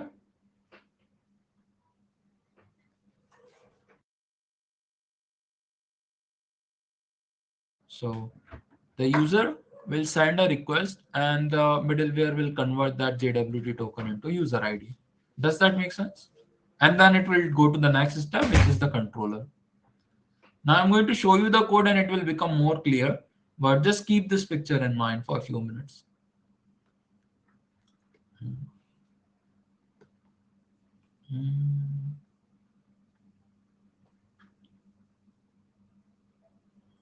Sir, middleware ones. It will make sense, Vivek. Just give it some time. Okay. Uh, so let me write one middleware and then I'll explain to you how it works. It takes a request, looks at the token in the request. If token is not provided, then it returns a response. In the response, it can return a response, which is the status 403 and send. So this is a middleware which is going to work on the token. I'll have message no token provided. Simple. If token is not provided, I'll say no token provided. Otherwise, I'll have jwt.token. Sorry, I'll have to write it as jwt. Sorry, it should be equal jwt. I'll have to come here and say jwt.verify. I'll look at the token and I'll look at config auth config dot secret. Okay. I'll look at my secret and I'll see if my secret is matching. This is the secret that you and this me and this class knows. Nobody else knows. Any client does not know this secret. Anshul Yadav key.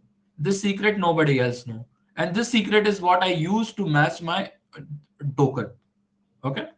So I see my token, match it with my secret key. If I'm able to match it, if it is a valid, if it knows my secret key, then what I'm going to do is I'm going to do error or decode it. And let me make it to the new line. Error and decoded.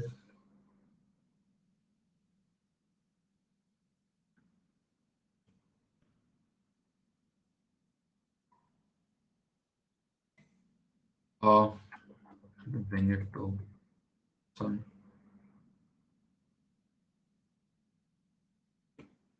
Yeah. I don't want this to be here. Let me write it here. Decoded. If there is an error, if error, bring it to this line actually. No, I'm not sure. Let me save it. Yeah, this is fine. If error happens, then what we are going to do is return request response.status. So there will be some requests that can be returned by the middleware itself. Middleware say this is an invalid request and I don't want to process it. I can send, if there was an error, I can send message as unauthorized. Authorized. Okay. This is one way. Uh, if there is no error, then what you can do is you can basically do request dot go back. Okay, this is okay. Request dot user ID. Actually, request dot body dot user ID. Request dot body dot user ID to be equal to decoded dot ID. Okay. I hope this is how I'm saving it. Just give me 1 second. So if I go to controllers and look at my controller for signing in, what is the JWT token? I'm sending ID. So ID is what I'm sending. You see, I'm sending an ID here, which is user ID. And when I come to my middleware,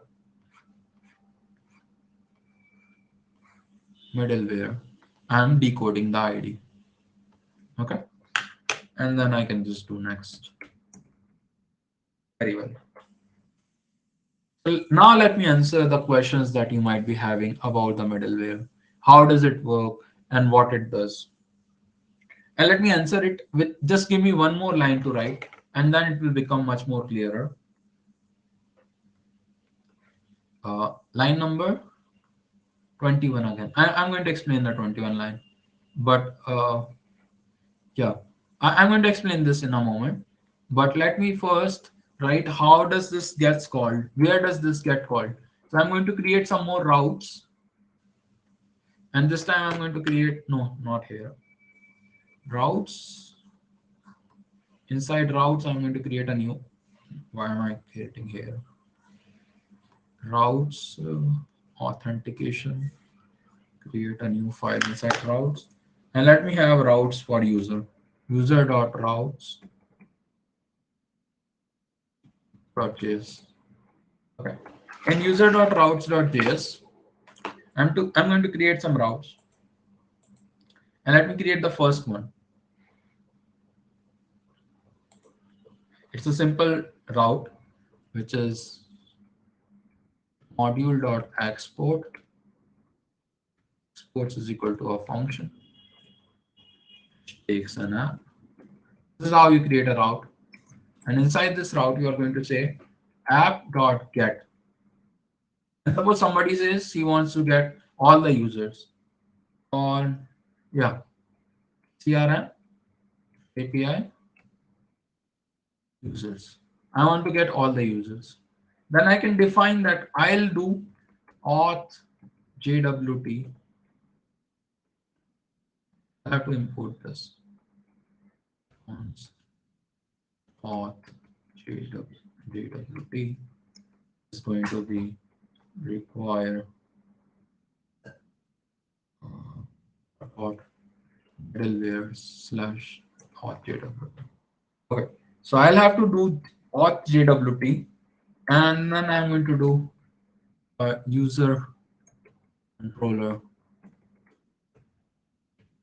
dot fill all find all. I'm going to define this auth find all.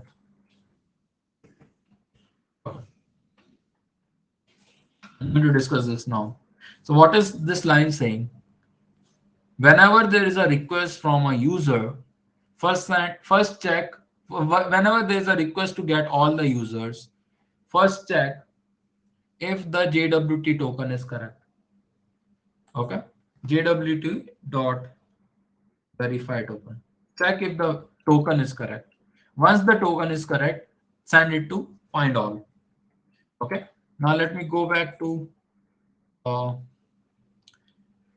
just give me 1 second. User routes. Is this route making sense to you? Is this line making? Then I'll explain line number 20. But is this line making sense to you? Yes or no? No, I'm getting a request from this. I'm sending it to this link and then sending it here. Why? Because this is my middleware. Let me define the middleware more better. So here I have verify token, and then I can do module or export is equal to verify token. Verify token. This is one thing. Find all can be defined into controller. That is true. That is true, Hariharan. You can define find all inside the middle, inside the controller. That is correct. But what you need to do is this verify token is going to be used again and again. Do you see that, Hariharan? You are going to use verify token again and again in your code. So you want to define it at one place, and whosoever wants to use it as a middleware. This is how you can structure your problem. What is find all? Find all we are going to define in the next class. Basically, a find all is going to return you all the users in your database. Okay, Vivek? So whenever you want to return the list of all the users, you can use find all. Typically, the admin will have rights over these operations. I'm going to discuss admin rights tomorrow, but today I'm going to discuss just JWT tokens. Vishal, is it making sense? Sir, uh, go back to last page. Yes, sir. Okay, go back to last page. Which page? Can you write the name of it? You want to use user router? Yes. Okay. This is how you can write user router. Okay. Auth JWT find all. Line number 4. It says whosoever sends a request on API users first pass it through the JWT token, and if the JWT token, so what will happen is this user CRM API users is going to send you a token. Let's look at this like this. A request from on this link will have a JWT token. Controller.findAll means this is a function that I'll define tomorrow. This is the function on this is a new controller that I'm going to write, which is the user controller, and it will contain a find all function. Okay, Vivek? This is a user. Okay, auth. And what's auth JWT? Auth JWT is what we have defined just now. It is the just give me 1 second. Auth JWT is the verify token that we have defined now. This takes the token and verifies it. Okay, does that make sense? This is auth JWT, verify token. Ideally, I should send it as a, I should send it like this, verify token, colon verify token, and save it like this. Now I can go to my router, user router, and say instead of JWT token, I can do JWT dot verify token. So first I'll verify my token. I'll send a token.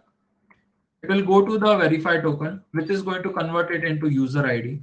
And that user ID is going to go to the controller. And what I'll get is the response from the controller. Okay. Does that make sense? Vishal, Vivek, Ekta, uh, Gauri, is it making sense to you? Gauri, you seem to be quiet today. Mm, Gauri. Yeah. Okay. Nice. So that's how you can define the verify token. There's one more function that you need to define, which is so not everyone should be allowed to look at the list of. So we use user ID in JWT only. Yes, we use we get the user ID from the JWT. We don't send the user ID. On a request, we are not going to send the user ID. On a request of this type, we are just going to send the JWT token. We are going to send the token, and we don't worry about the user ID. So when you are on the so yes, that is true, and that's what I want to discuss earlier. Uh, Only admin should be able to look at this. So we need one more way to verify if a given user is the admin or not. Okay, and that's another function that we need to write, which is the admin, is admin is a function which is async, and I'll typically call it let is the admin, and this should also be. Should I use let? Uh, it will be a good idea to use let. Yeah, save it. A S Y N C sync async request comma response comma next. These are the three. Const is also a good idea. A const is also a good idea.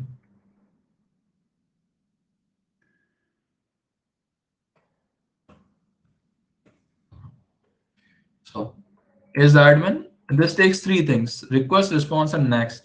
Next is whatever is in the line. So after the given middleware, there can also be another middleware, or there can be the controller.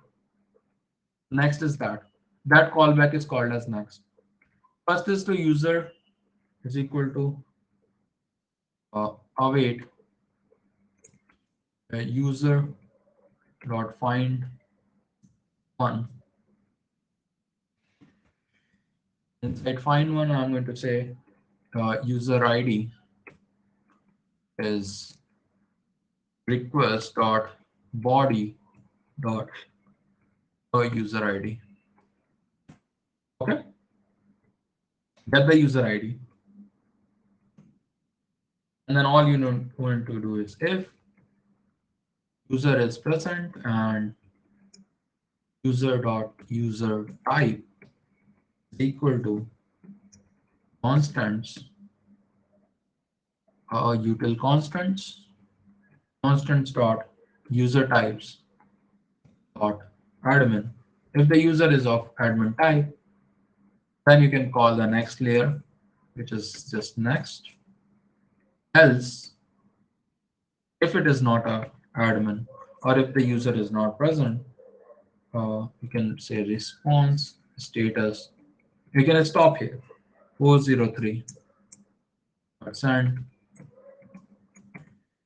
a message as require admin role.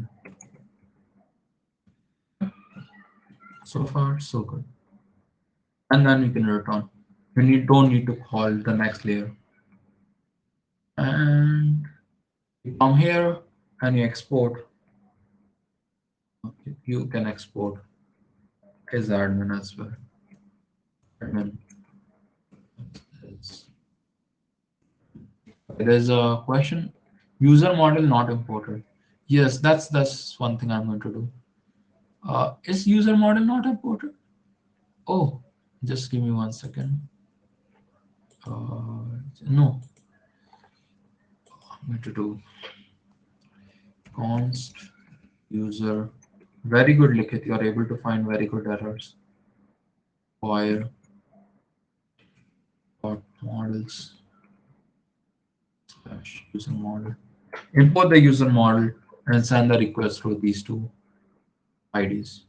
And the final thing is to go back to the router, user router, and inside user router, you can write here after verification, go through authentication and check is the admin. Okay. Uh, once postman cannot be done on this, Vivek, because we have not yet defined our uh, user controller. Okay. So I have not defined user controller so far, so I cannot do postman on this. Does that make sense? Oh, okay. Find all is an inbuilt method. No, find all. Take this first. Why did we take this first? Because I just wanted to. This is something different. This was in the class plan, so I wanted to discuss this. The other part is very similar to what we have done before, so I can use that in tomorrow's lecture. Today I just wanted to show this part. Can you pass one null or token just to see if the middleware works? Okay. Yeah, that will be a good idea. So let me save this and let me go to first thing I'll have to do is I'll have to go to uh, okay, just give me 1 second. I'll just write here a function that prints. Let me write a function request comma response, and this just does response dot post dot send. It will just return the request whatever comes in. Okay, I'm defining a simple function, and I'll save this. And can you show the is admin middleware after this? Yeah, I'll show that. uh, Actually, I'm going to come here and do request dot body, otherwise it will be a lots of blob. I'll save this, and I'll have to go to my app.js, and I'll have to structure that also that router as well. So I'll just do. Why is this coming here? Const. Am I using it somewhere? Remove this. Am I using const somewhere? Here I'm using. So I should be defining it upstairs somewhere here. I should do const constants is equal to require dot configs no tuples slash constants. That is good. So we have defined this require an app router. Similarly, I can also do let user router is equal to require routes user routes, and then I can just do auth user router and send the app in. Okay, so now the user router is should also be working. Now the next step would be to send an authentication token. Okay, so now I come to now I'll spend some time on Postman for some time, and let's see how it works. So first thing would be to stop this and cd dot dot slash 7 go here and do node app.js, and it is working. Admin has been present. Admin is already present. Now what I'm going to do is I'm going to log in as the admin, and the password for admin is, let me check. It is this admin's password. Admin's user ID is admin, and password is welcome1. Okay, so I'll go to Postman and I'll create a request which is dot slash CRM API CRM API, and here I'll have users as my request. Okay. In this users request, so first of all, I'll have to get the other request. Sign in. First, I'll have to sign in, and for sign in, I'll have a body. Body will be raw with JSON, and the body will contain two things. First is the user ID, which is admin, and second will be password, which is welcome1. I'll have to put this also in quotes. This one in quotes. This one in quotes. So far, so if I just click on send, it will work. Is the error? Uh, Cannot get. Oh, this should be post. Yeah, post request. So I'll just post, and this gave me a access token. Now I'm going to copy this access token, and I'm going to create a new request, which is to get from CRM API users. Get the users list. And this time I don't have to send a body. All I need to do is I need to send a X axis token here. So I just come here and I will say X axis token. And in this token, I'm going to send that string. I'll remove this part, remove this part, this, and I'll remove the enter also.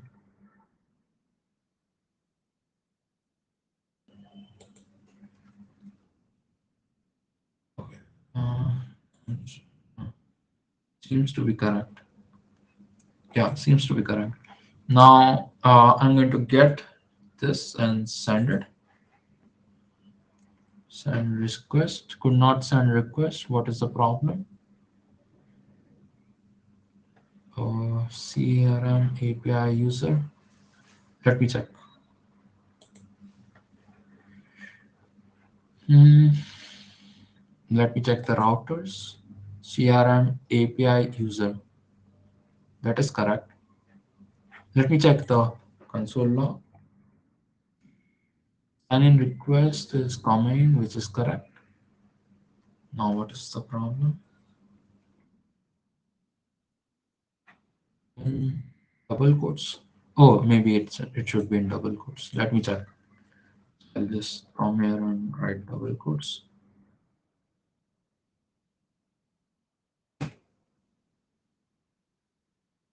I don't think. And number 3 in token maybe. Let me send in quotes. No, it's not working with quotes. Should be fine. Line number 3 of the token maybe it is not properly formatted.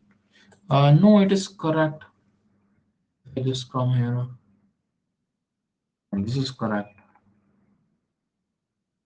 That's correct. So once again, copy and paste. Just give me 1 second. What else is? It is not properly formatted. Let me check the token. X access token. Is this what I'm looking for here? Router. Let me check the middleware.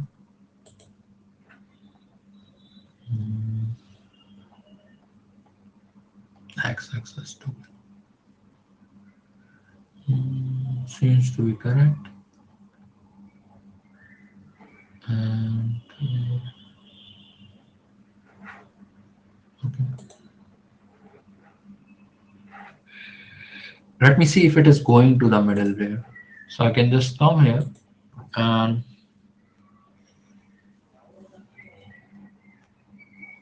I can just come in and to console.log.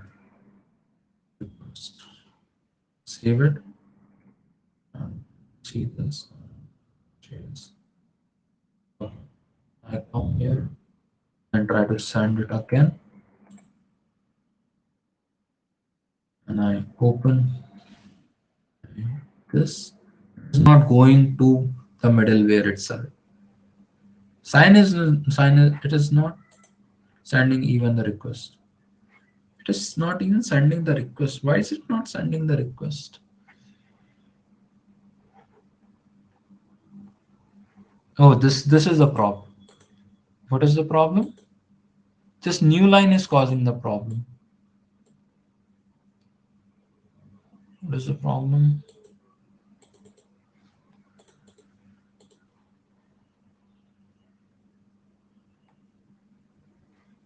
Okay, invalid new line character. I come this point and I do delete. Okay, this is good. Now cancel this and send this. Okay. Oh, token provided. Token is provided. Is it not provided? It is saying no token provided. X access token.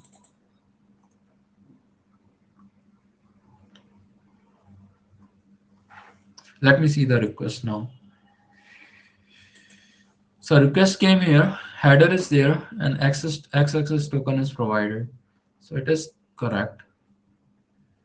If token is not provided, I can print console.log. In code, it should be request.header. Oh, did I set request.headers? Headers? Okay, let me see. Log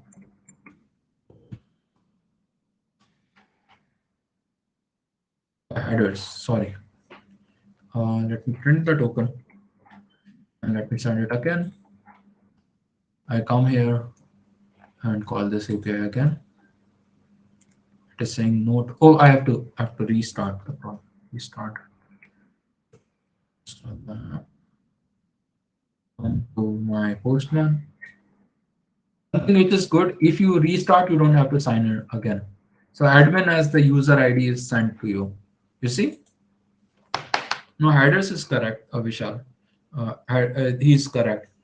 Now I'm going to show you the admin again. So you get the user ID as admin. Now you didn't send the user ID. Middleware created this user ID for you and then send it across. And if I send it for somebody else, suppose I create a new user, I have to do sign up for him. So I do a sign up for a user called as Anshul. Okay, his user ID is Anshul and his password is 123456. Okay, I come here and create this, and this user get created. Then I come here and sign in as that user.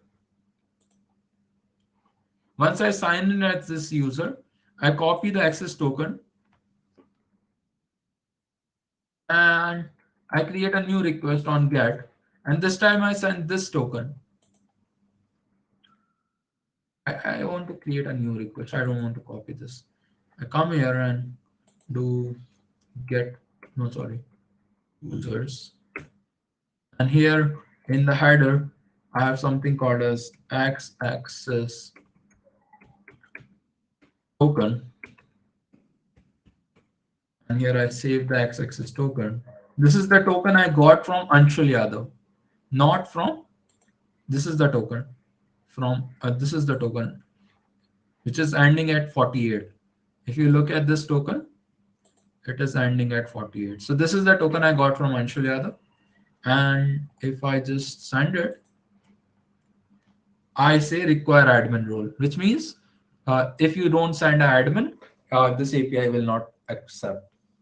Okay, does that make sense?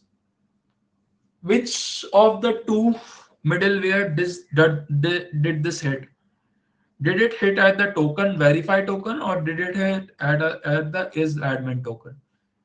It is the result of hitting the is admin. Once it hit the is admin, it was saying that yeah, this is a bad this is a bad user. I don't want him to give access to this. Uh, Verify token went through without a problem, but it was the is admin token, is admin middleware, which caused the problem. Okay, so that's all the things I wanted to discuss in today's class. Let me check the time. We are almost on time. I'm going to push the changes. Sir, can you show is admin once? I can show it. This is admin. It's a very simple function. What happens is once the verify token comes, it will add the user ID in the request body. And then you can take the request body's user ID and check it across with the admin value. Okay, you can find that guy and see if he is admin. Line 23 once. Does that make sense? Like Ekta? Hello, Ekta? Does this code make sense? Let me remove this. Yes, okay. Line 23. It is saying that whatever is the ID of the token contains an ID. If you remember the controller of, if you remember the controller for sign in, let me go to the controller for sign in. Here in sign in controller, there is something called as ID. And this ID contains the ID of the user for which this token is generated. It is like your batch. On the employee batch, you have employee name or employee number. Similarly, the user ID is saved as the ID.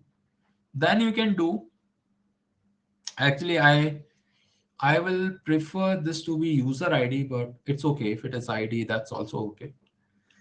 Uh, I don't like this. Let me think about it. Okay, I'll just save it as ID. Ideally, it should be user ID.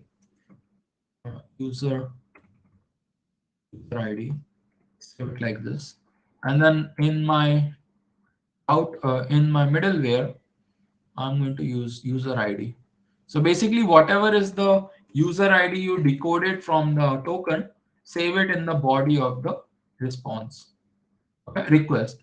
And when the request move forward through that pipeline, that user ID can be accessed along the way. Does that make sense, Karan? This value can be used by other middlewares or the controller. For example, my controller has returned the request, and the request that it returned to me was actually containing the user ID. User ID was admin. So this is the request that I sent, and it got returned. Okay, Karan?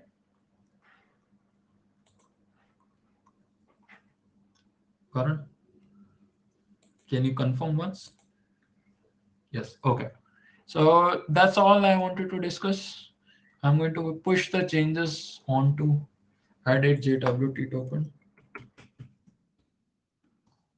to token validation. Uh, I'll write it added auth validation middleware commit domain bridge. Okay, so that's it for today's class. I hope you enjoyed and learned something new. And if you have any doubt, you can reach out to me, or you can reach out to your mentors in the doubt session. Okay. In the next class, which is tomorrow, we are going to go over the user creation part of it. How do you create the, how do you do the user, how do you do the what is it called? User activity. How do you do the user activity in your model? How do you get all the users? How do you find a particular user? How do you update a particular user? All those things we'll do tomorrow. See you in the next class. By then, have a good night. Thanks. Yeah, thank you. Good night.